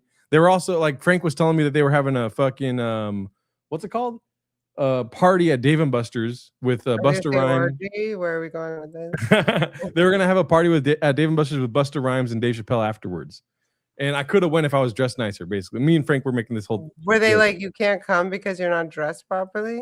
It was a decision I made personally, but like I told Frank, like I'm not going because I look like I jacked off all day. That's what I look like. But Dave's usually wearing like copy. You were in your like, was it matching the hoodie and the sweatpants? Everyone was in suits. It was like Netflix is a joke kind of thing. Copy. Okay, so that makes sense. Because I've usually just seen him in like t-shirts and jeans. Like he's pretty casual. Yeah. Like, maybe not gooning all day casual, but yeah. It's an aggressive look. Like all sweats. That's aggressive. And then so he goes inside, right? And then 2 more Escalades pull up. Did you say all sweats is aggressive? It is. Like if you have like a 12-inch dick, then you're allowed to wear sweats all day, you know, every day. But your boy's working with like an inch at least. You made me snort. Sorry, go ahead. Well, I have an inch, but I can make you come too. Just kidding. That was a joke. But what's it Ooh. called? two more Escalades pulled up after Dave Chappelle went inside. And then Jon Stewart came out with a bunch of bodyguards. And the same exact thing happened. He said hello to everyone, looked at me, saw my outfit, and walked inside. It was exactly the same, just Jon Stewart. And then I really felt like shit. And I Did decided, you felt like at this point the common denominator is my outfit? yes, 100%. My hair was ridiculous. I had like a afro. Did you have this going on, the curl No. in front? I used to might never have been put your anything issue. in my hair. Yeah. If I would have been in all sweats with a little curl, they would have been like, saying. you want to do 5 minutes? They would have been like, dude, you're fucking hilarious. 100%. But yeah, I definitely think it was the outfit. Like I was dressed like shit, felt like shit. And then I decided every time I go to the Comedy Store, I'll dress nicer. And I just stopped going. I mean, whatever, the Comedy Store. I know what you mean though when they film stuff there. Is that a but you said you're not even really into the LA comedy scene. No, not really. But I am friends with comics that work there. I'm going tomorrow night. Do you want to go with me? Tomorrow night I'm a little busy. I have a show tomorrow night in Hollywood at the Fourth Wall. I don't know where the Fourth Wall is still. So that's the only place in LA or Hollywood-ish that you'll do. No, like somebody asked me and I was like, all right, I'll do it. Yeah, I was gonna say, how many times do you go up a week or a month or? Like right now I'm averaging like 2 times a week. You know? That's a lot. Yeah. Where's it usually at the Fourth Wall? No. I actually don't like going to the Fourth Wall, but tomorrow night, like the comedians, I was on a show last Saturday here in Seattle, and they asked me to come by this Saturday, tomorrow, for the Fourth Wall show. That's awesome. Where do you usually stand up twice a week? There's a place called the Barkley, about like 38 miles. Yeah.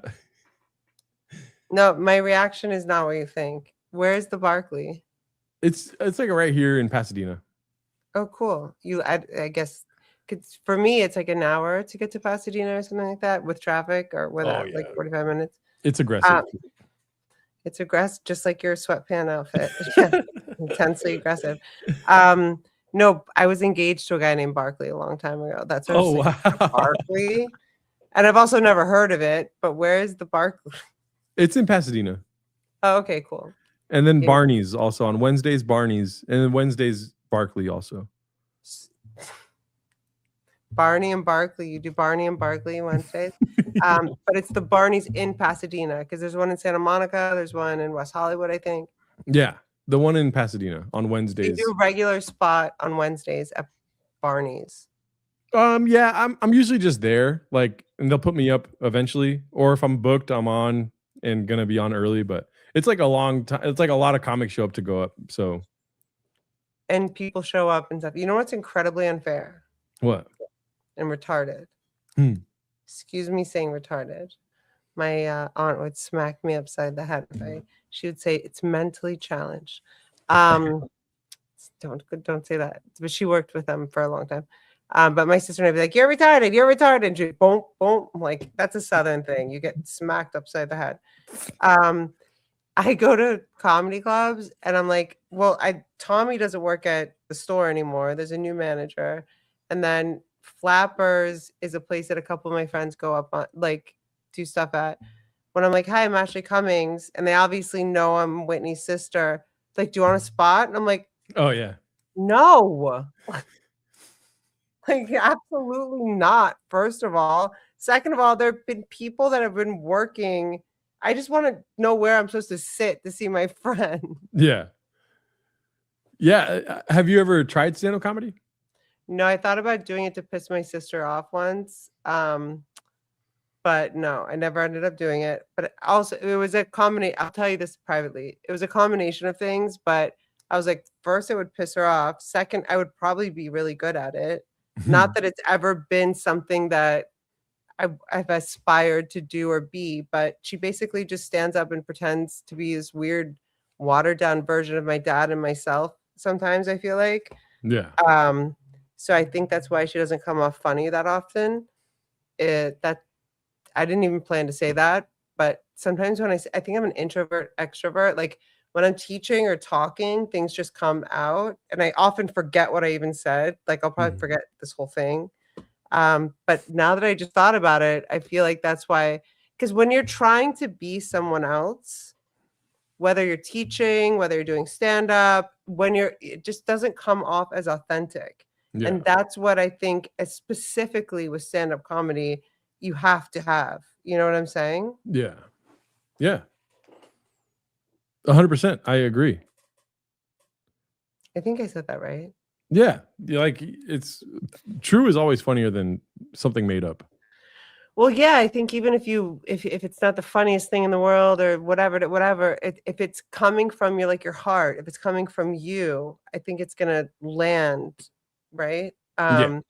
But no, it's more random. Like, what if I was like, yeah, like let me get 15 minutes. Like they would have given it to me, and that's weird and scary. Yeah. It is retarded. It really is. You've been so amazing. Is there anything else you want to talk about before we wrap up? I don't know. What do you want to talk about? Well, I want to talk about you. And also I want to do this again. Yeah. Like I'm literally asking for a redo. If you guys didn't like this episode, it's my fault. But yeah, what else do I want to talk about? I have a lot of questions for you, but I know that we said an hour and 15 minutes and we're going a little bit over, so I want to respect your time. What are you going to do tonight or this weekend? Oh, watching the Oscars? Oh, I'm going to watch the Oscars on Sunday for sure. It's so funny when you asked me that. I was like, you're like, are you into the Oscars? Because the only version I know and I'm super familiar with, if you will, of the Oscars is my mom making us, because she was in public relations, my mom making us watch the red carpet stuff. And it's just like, oh, okay. boring. That's the most boring part of it. It's like the Oscars is way better. The actual show. Especially like in the 90s, and they're all like so thin. And my sister and I are like looking at our arms like we're not, it just yeah. It just was it felt weird. But what's your favorite part about the Oscars or watching them? I know that you love films. Oh yeah, like I was texting with you. I like being very upset about it. I like being like, what the hell? Can you believe it? They fucking gave it to Meryl Streep. Do you think there's something behind the Oscars? I mean, who is the Academy? Right. Yeah, I think We've never met them. Yeah. I mean, I think cinema in general is very funny. Like, I love movies. I really do. But like when you watch a movie, I don't know what to say. I don't have anything prepared about this, but like yeah, the for sure the Oscars, it's just like a cultural thing. It's like the zeitgeist is being exposed in front of you while watching the Oscars, you know? Oh my gosh. I can't believe you said that. I didn't text you about that, did I? No, what? Zeitgeist. A student told me to watch that 2012 or so when it came out. And I started it, but for a million reasons, I didn't really have time or a TV at that time. But I got back into that show, and they label it zeitgeist, like economic something. Like I don't think the title is proper, like the what's it called, the tagline. But what a phenomenal, like I'm only halfway through it, but they have Gabor Mate, they have so many badasses, and it's about so much more than that. Oh yeah. I mean, I meant zeitgeist as in like the actual word, like the lexicon of like, yeah. But I've seen the documentary, and when I was young, I saw the zeitgeist. I think it's a very important one. Yeah, it's really good. So what was your exact sentence in the zeitgeist of? Like you're watching the zeitgeist happen in real life, like in real time. Puppy. Like that one best picture, that one best actress, best, And then also like I'm not a betting person. But like I like for instance, tomorrow me and a friend are gonna like see who gets the most picks right, like who wins what type things. Well, isn't it Sunday? Yeah, so tomorrow it's like we're gonna have fun and just pick them all out because you're gonna do a pre-thing. Yeah. That's an awesome idea. I was gonna ask you because obviously they know who the winner is before everyone shows up in their dresses.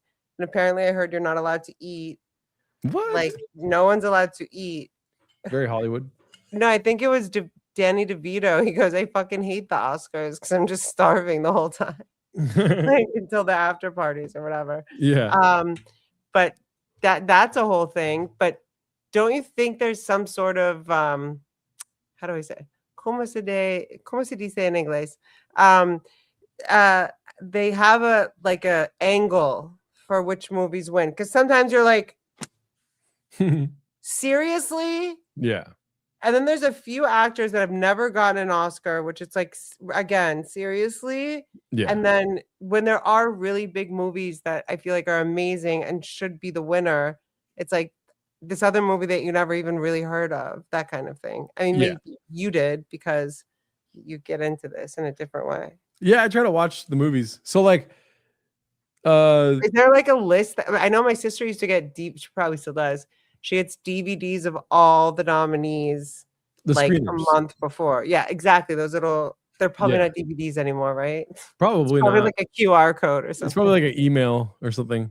But yeah, my uncle, he's a doctor, and he works at he used to back in the day work at Sinai or whatever, Cedar Sinai, and one of his doctor friends or whatever, people that he worked in the hospital with, would get colleagues. Yeah, it would get screeners, and then they both had, allegedly they had like this DVD system worked out where they would give people like me a DVD copy of a screener.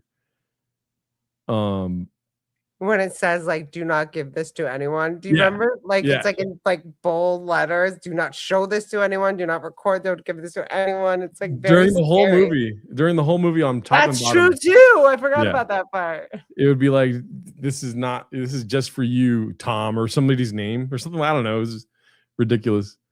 But I used to anyone, because I've always been into the Oscars as a kid. I've loved movies my whole life. So like back in 2008, was a tragedy because the Lakers lost the finals. 2008 was a year. Sorry, go ahead. It was bad.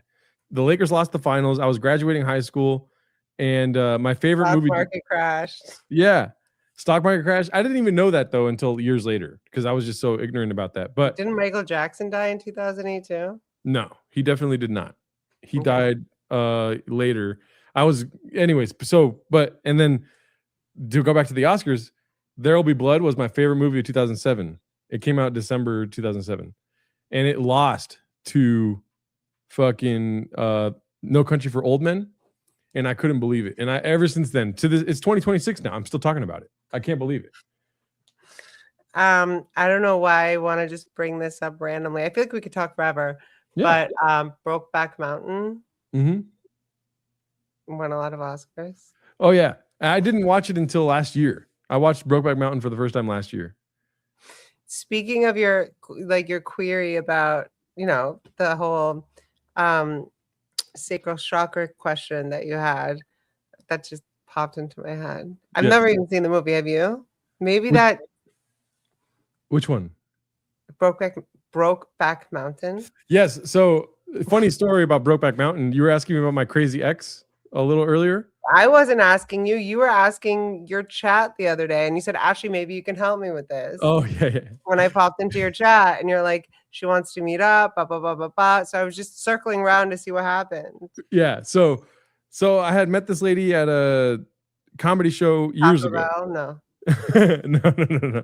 Taco Bell is this other girl that was a neighbor of mine, and we were, hanging out in private ways, and then one day she was like, I came back from a gig, and she was like doing some sexy talk online or texting, and then I was she like with a burrito or without? What do you mean? Isn't this the Taco Bell girl? Yeah, but to get to the Taco Bell part is like, so I just imagine she always was having tacos and burritos. So she messaged. We were messaging while I was at this show in Santa Ana, so it was pretty far from where I'm at. I feel like that's what, like 2 hours from us or something. It's like an hour because it was like middle of the night, and at like 2 a.m. I was still at the bar, still fucking around, like talking to people and shit. And she was messaging. They still fucking her. Oh no. And then she messaged me and was like, she was like, you know, let's hang out tonight type stuff. It's 2 a.m. You know what I mean? So I'm fucking go hard Al Capone. I'm like, you got it. What about Al Capone? What'd you say? I said go hard Al Capone. It's just a nickname of mine. Go hardo Al Capone. I'm just a gay cowboy looking for a fucking, you know, some sort of lasso, you know what I mean? And so I'm like, you got it. I'll be right there. I drove. I said bye to everyone. I'm like, later on, folks. I came back out here, and then she was a neighbor of mine, so I walked over to her apartment complex, which is down the street, because I would just walk her over here. And then I was like, yo, I'm here. And keep in mind, we were texting this whole time. So when I finally got to her place, I was like, yo, I'm here. She texted me. She goes, I don't know. Are you down to just get Jack in the Box? And then I was like, what the fuck? You're like, I just drove from Santa Ana. Yeah. And so I texted her back. I said, whatever. And I never talked to her again. Like, I'm actually down to fuck. Yeah, dude. And then she wants to call me an incel. I'm just kidding. And so I put whatever, and I never talked to her again.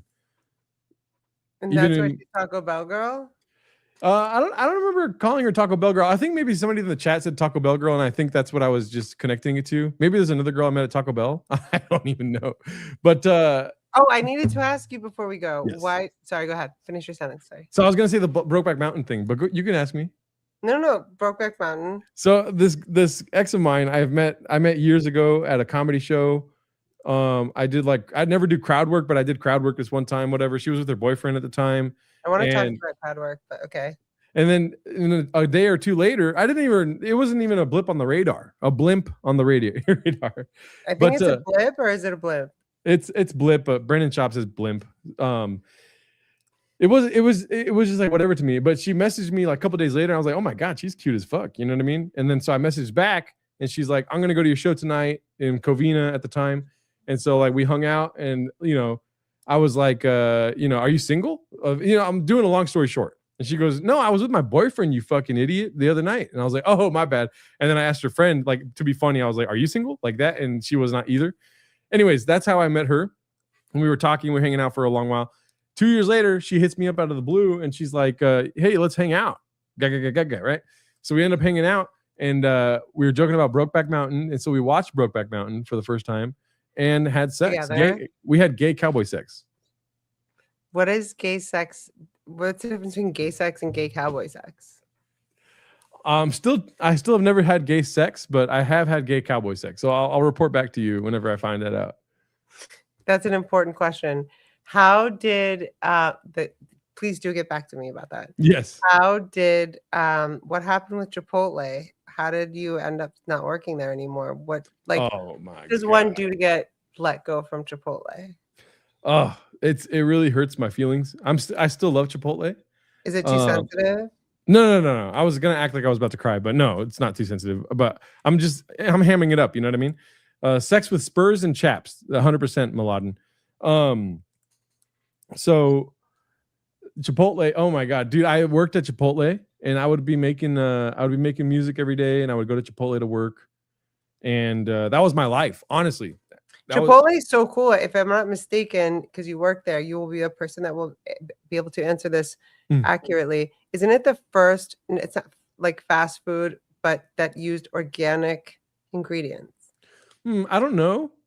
I really don't. I mean, I'm not like. There was a documentary about it, and I don't know if it's still the case, but it was the first sort of fast food place that used organic vegetables, organic stuff. Yeah, I'm not really like a farm to fork guy. I'm not like watching the whole process. You know what I mean? But I've heard that, they didn't advertise all the time back in the day, stuff like this. Okay. But so what you're happened? Working there for how long? You love it? You're working there? Yeah, I would literally make music all day long, like Techno? just songs. No songs, my acoustic guitar and my little setup. I have a lot of music that I don't show anyone. So like I just make music and Your I would cousin's music is awesome. Oh, that's just the song. That's not your real cousin? He is my cousin, but I just have a joke where I'm like, oh shit, Caesar's here, and I play a song. It's not him. Okay. No. That's funny. I just visualized him being like a DJ dude. Oh no. He is when I was a kid, he was my idol, and it's crazy he watches me now. But What's it called? Chipotle. Right. Okay. So I would make music during the day. This was I had it all figured out. I'm like, I'm just gonna With be your acoustic guitar. right. I was just like, I'm just gonna be a fucking regional manager at Chipotle for the rest of my life. Like that's literally, I was okay with that, you know. And so I Was had that your another position at the time? no, but this is like my 5-year plan type shit. And I had another friend of mine from college, Devin, that lived in Hollywood, and he was a general manager of a Chipotle off of Spalding and Sunset, right? The one next to the Comedy Store. So like right there. And he, we were chapping it up one day, smoking weed or something, and he's like, yo, you should come work over here for a week. It's like they do this in Chipotle, like put you on loan to go work somewhere. So I was like, hell yeah, They let's do call it that. on loan. That's interesting. Yeah. I was like, hell yeah, let's do that. Because I was like a manager. I was a kitchen manager, service manager type thing. And so I went to go work there for a week. I lived with them in the Valley, and I worked at that Chipotle in Hollywood. And this all has to do with why I got fired, right? So I did that for a week. I fell in love with the people out there and like the living situation out there. And I came back for my loan on a week. I stayed up really late the last night out in Hollywood with all the homies, and came back. I didn't know that my Chipotle was mad about me doing that. Like, because I guess in the Chipotle fucking zeitgeist, another use of that word, but in the Chipotle hierarchy, they don't like if you start in one district, and this is 2014, by the way, so maybe it's not the same anymore, but they didn't like that I started out there in San Bernardino County, and then I wanted to move to, like, because they over there in Hollywood offered me an apprenticeship, which is crazy. It's like jumping the ladder in a sense. And I was like, hell yeah, I'm down to be an apprentice for my buddy that works out there. And so I came back to my Chino. I was working in Chino at the time. And the first day I came back, it was my shift. I was managing. I was late because I was up late the night before. I showed up late, like an hour or two late, and I got audited the first day I came back by some sort of regional manager, came to audit me. And so he watched everything. He was a fucking asshole. Granted, I was late, but he was like just like being an ass the whole time. And I didn't have any write-ups or anything, or I was a good boy, you know. And he said that I didn't wash avocados, and he sent me home. And then I came back like 3 days later. True or not?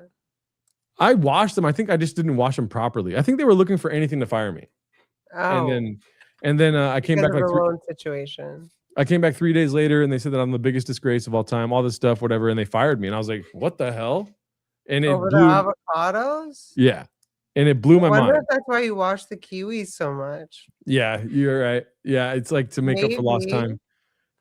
I feel like that's not a reason to let someone go. I know. I mean, it was fight it. And it sounds like you love this job. I mean, it was like your 5-year plan. Right. And you were like, forget my friend. He's a manager. I'm going regional manager. Yeah. It was devastating. You know, like it was honestly and truly at the time, I was like, I don't know what to do anymore. I really did not know. I had no sort of scope of what my life was going to look like. And then the next day, though, right after getting fired, literally the next day, I did stand-up comedy, and it didn't solve anything. Like my life was in shambles for a couple of years there, 3-4 years of just like. Did it take a while for you to be able to go eat, eat at Chipotle again? No, I ate Chipotle every day. Like, so when I got fired, you lost the discount. No. So like when I got fired, I didn't tell anybody. Like I was so ashamed, you know, I was like kind of like really sad about it. I was super ashamed. And so I didn't tell Devin. And that's shame I don't think that you should have carried. No, but this is I don't carry it still. No, I know. I'm just saying that was very rude of them. Yeah. At the time. Opinion. At the time, I felt very ashamed. It's more of a function of the story. I felt ashamed. I didn't tell anyone. And so like, I didn't tell Devin. And then when Devin asked me like, so how's the whole process of you getting transferred going? And then I told him like, dude, I got fired like a week ago. And then he was like, why didn't you tell me? You know, we could have made something work with the higher ups or whatever. He was friends with one of the ladies or whatever the higher ups are. And then I was like, oh, my bad. I didn't do that. I forgot why I was saying this, but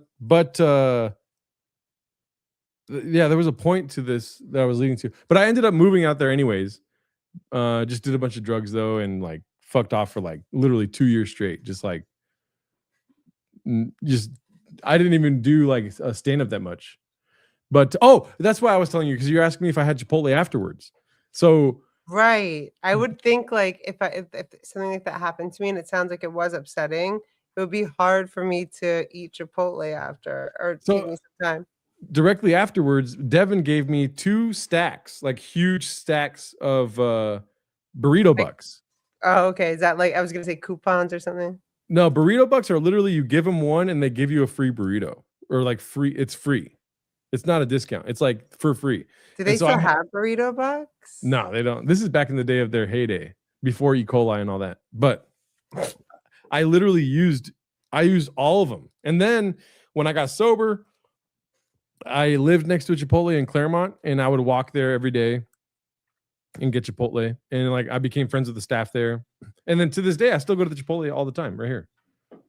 And so, but they're not friendly anymore. Nobody's friendly anymore at Chipotle. They suck. I hate them. Really? Yeah. That's unfortunate. Yeah, I mean, it's I wonder like if high it's just turnover. your location or if like the company has evolved. I lived at the best one. I feel like I was near the best one back in Claremont off Indian Hill. They were so nice. I knew everyone basically, and they didn't really have a high turnover. It was like kind of the same people at all times. And then makes a difference, right? Yeah. I mean, I go to the Coffee Bean every day. I've been doing this for a long time. Like I used to go to the same folk store every day in Claremont, like for music and like to jam out with like Jim and Leo, these older guys. And I've been doing this for ever since, like even before getting sober. Like I was just like, I like having my spot that I go to. So like now it's the Coffee Bean, unfortunately, it's for a them. vibe, right? And yeah. you want to see the same people. It's like a Cheers sort of thing. Yeah, there you go. And yeah, same with like a bar. Like I would go to the same bar, you know. Well, yeah, I mean, but when I say that, I know you don't drink and etc. But when you go to your coffee shop and you see Sarah and Jimmy and yeah, Sarah's not there because Jimmy's there, whatever. Places, when a place has a lot of a turnover rate, I feel like a vibe isn't really solidified there, if that makes sense. Yeah. It's hard to. 100%. Yeah. I like Chipotle too. Maybe we can go to Chipotle together someday. I'm down. You're amazing. Do you want to give people information on how to find you more than I did in the beginning? They can figure it out. I like discovery. I like when people are like, that guy's great, and then they find you on their own. I don't like promoting things or anything. Like it gives you like a real sort of like idea of if you're good or not. It's like, okay, well, I'll put your information in the link below. I mean, I'll put your links in the paragraph below the video. Okay. And so when are you doing stand-up next? Tomorrow night at the Fourth Wall Comedy. And then a week after that, I'll be at Free Spirited. And then March 31st, I think on a Monday, the last Monday of March, I'm going to be doing a, what's it called? I'm going to be doing a show in Huntington Beach at the Harp Inn, or no, Costa Mesa at the Harp Inn. Awesome. People were asking me to do OC, so I hit up my OC homie and I got that on a Monday. Are you going to stay at the Harp Inn, or are you just going to do a spot there? It's more of like a bar. I'm just going to do a spot there and then see where the night takes me. Awesome. Yeah. So I will see you soon. Yeah. But we're going to do a part 2 of this. Yeah, I'm down. I like to make people agree when they're live because then I can hold you to it. I'm just kidding. Kind of. Anything else you want to say before we go? Not much. And thank you for staying a little bit over. No problem. I've got nothing to do today. I'm done for the day now. Much to whose chagrin? Who got mad at you about not doing something with them today? It was basketball. I'm just making this up right at this point. Wasn't it basketball and something else? You were supposed to do something? Oh, yes, Miguel. Miguel. Miguel's chagrin. People that watch me know Miguel. But yeah, a lot of your people are here, I think. Miladin, yep. House Music said that he's I think something about Timo's Magnus Galactus, yes. Bud Easy. But Easy's I was gonna say a troll. He's a mod on your channel, I think. Yes. How many mods do you have? Cool.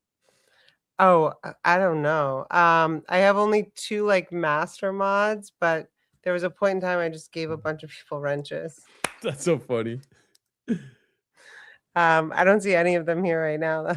Yeah, they were here earlier, but yeah. But yeah, what do you got going on today?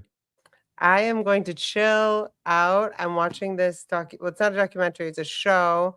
Are you into like we still have to get to the microwave next time. Oh fuck. JFK Jr. and the Carolyn Bessette story. Is that compelling to you at all? I never heard about it. So John F. Kennedy Jr. married Carolyn Bessette. Hillary Clinton allegedly is involved with why John F. Kennedy Jr.'s plane went down. Guess who was fighting for the Senate seat against her? John F. Kennedy Jr. Correct. Oh wow. So it's a whole thing, but more, I just think their story is interesting. But it's one of those things, you know how like a lot of things are streamed and you can watch them at like your own pace. I like to kind of binge shows sometimes. This one is kind of annoying. It's bringing me back to like when you had to wait. Like Sopranos is the last time I waited every Sunday for the episodes to come out. Yeah. But every Thursday night, and I haven't gotten to catch up on my John F. Kennedy Jr. love story stuff. It's very cheesy. So wait, he was in love with who? He married who was in love with who? John F. Kennedy Jr. He got married to Carolyn Bessette. Okay, I don't know who that is. She's amazing. And the next time I get married, I'm definitely wearing her wedding dress. So she worked at Calvin Klein. Long story short, he was like, it was 1999 that their plane went down. He was I think it was a Cessna. He was like learning. I think he was like a couple hours short of being a proper pilot. So they wanted to put it all on him. But there was literally not really a logical reason why their plane went down. Wow.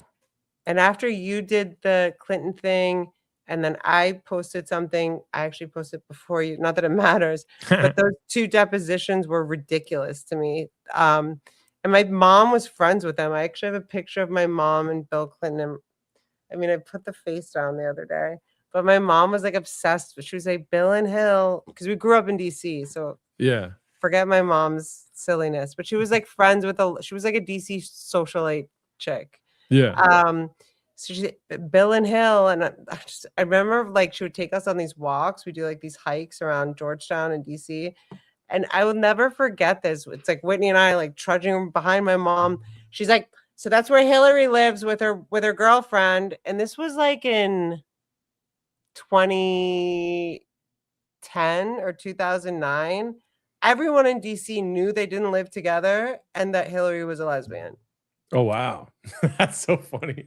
But my mom would just drop shit like that. She'd be like, so that's where Hillary lives with her girlfriend. And we're like, yeah, Mom, you told us that the last 10 times we went on this same hike.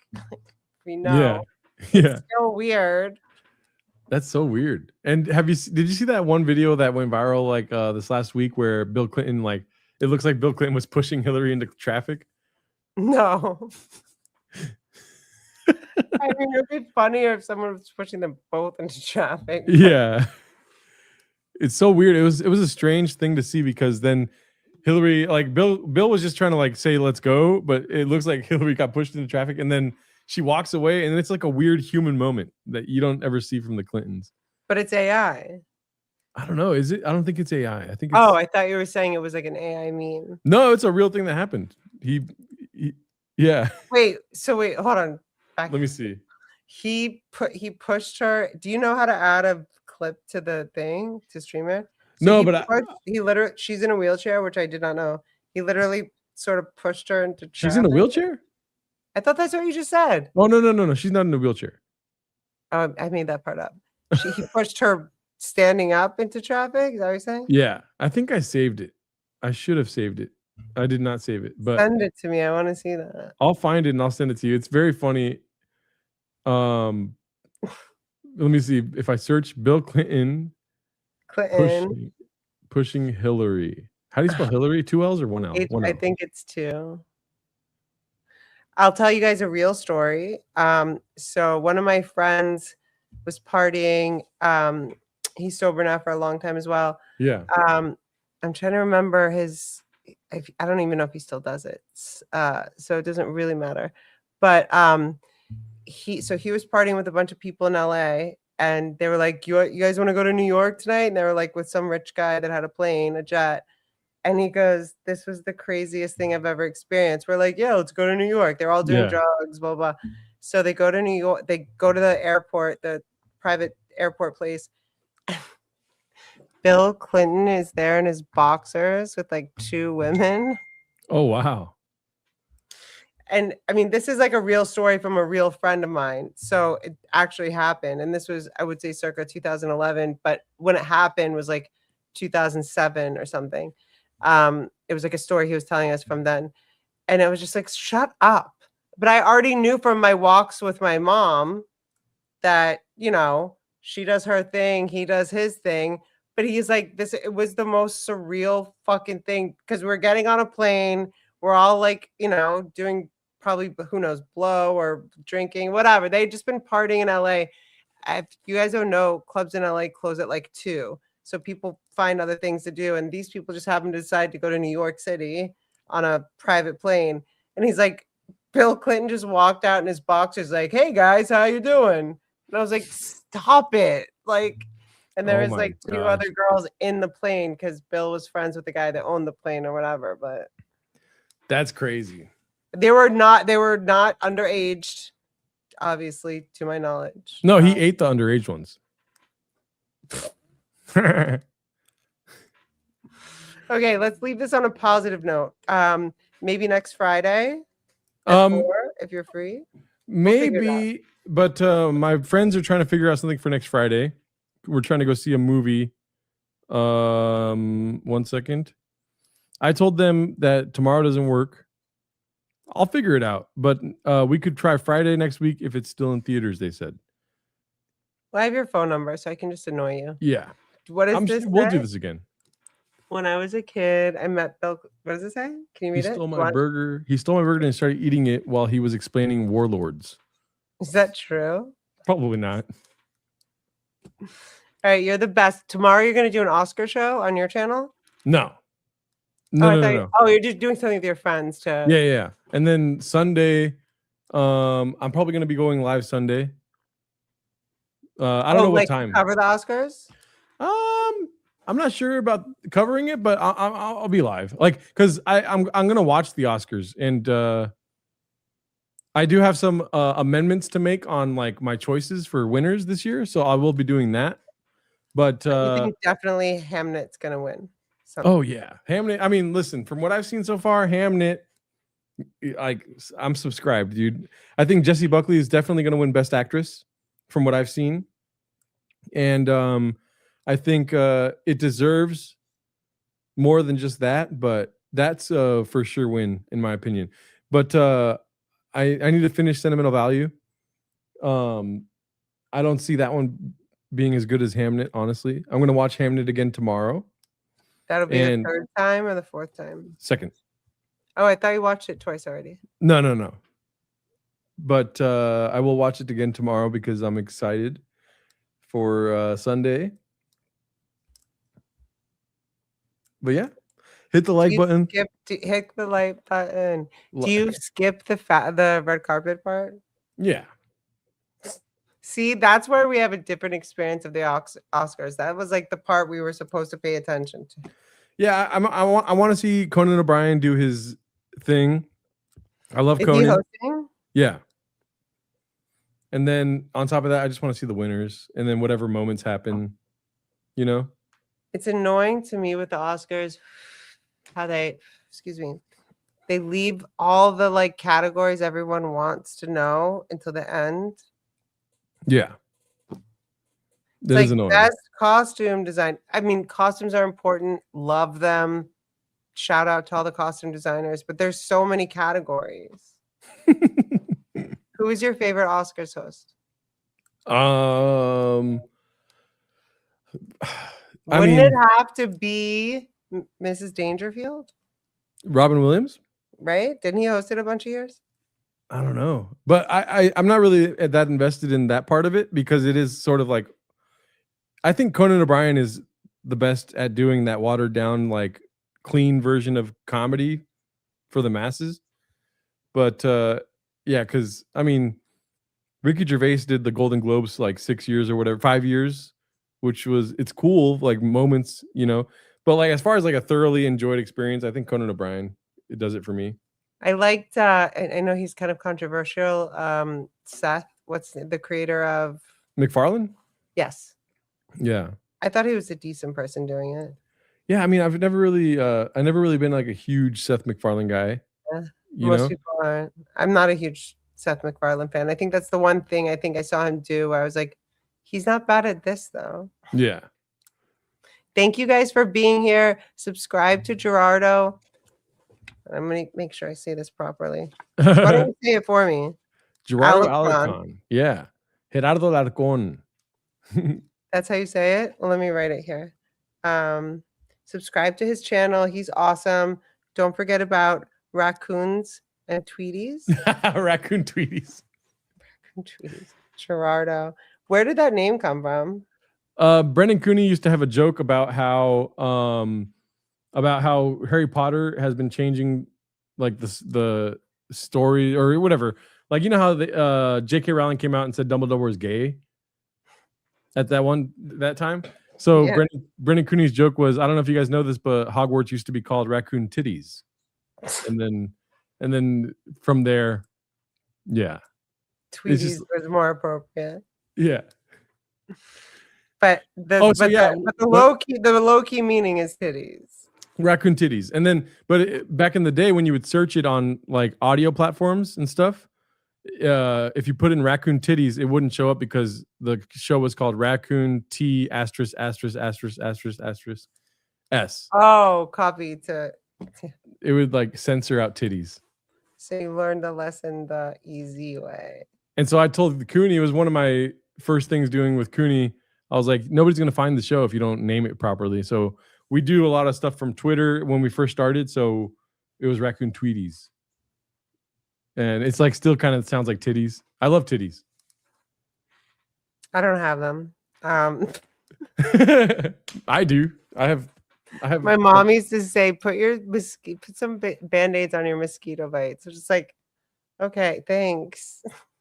I mean, you don't have to have large titties for them to be good, you know? I love my breasts. I'm just saying they're the little. Do you like fake titties? No, I do not like fake titties. I think that's where we will leave this. I'm sorry. Until next time. I'll end it on a positive note. I love fake titties. No, I actually wonder. Some dudes do, some dudes don't. I'm not bi or lesbian in any way, and I'm just like, I don't know. They seem confusing to me. Yeah, fake titties are just like I'm not a big fan. Well, we have that in common. There we go. That's funny. You're like amazing. Wait, we're 2 hours in, and it sounds like we just found the first thing in common. Well, no, we have that in common. I was joking. No, I think we have a lot in common. Thank you for hanging. Thank you for being here. And you have promised to come back next week. Yes. Well, I don't know about next week, but I'll be back. Or the week after. Yeah. We'll figure it out. Jazz hands. All right, guys. Thank you for being here. Thank you, Gerardo. You're awesome. Please go subscribe to his channel. Watch Raccoon Titties and Tweeties and all the things that he does because he's so funny. And I feel really lucky and honored that he gave us time today. Thank you. Thank you. Bye, sir. Oh my gosh, it's always funny. I'm like, how do I end it? Well, I'm out of here.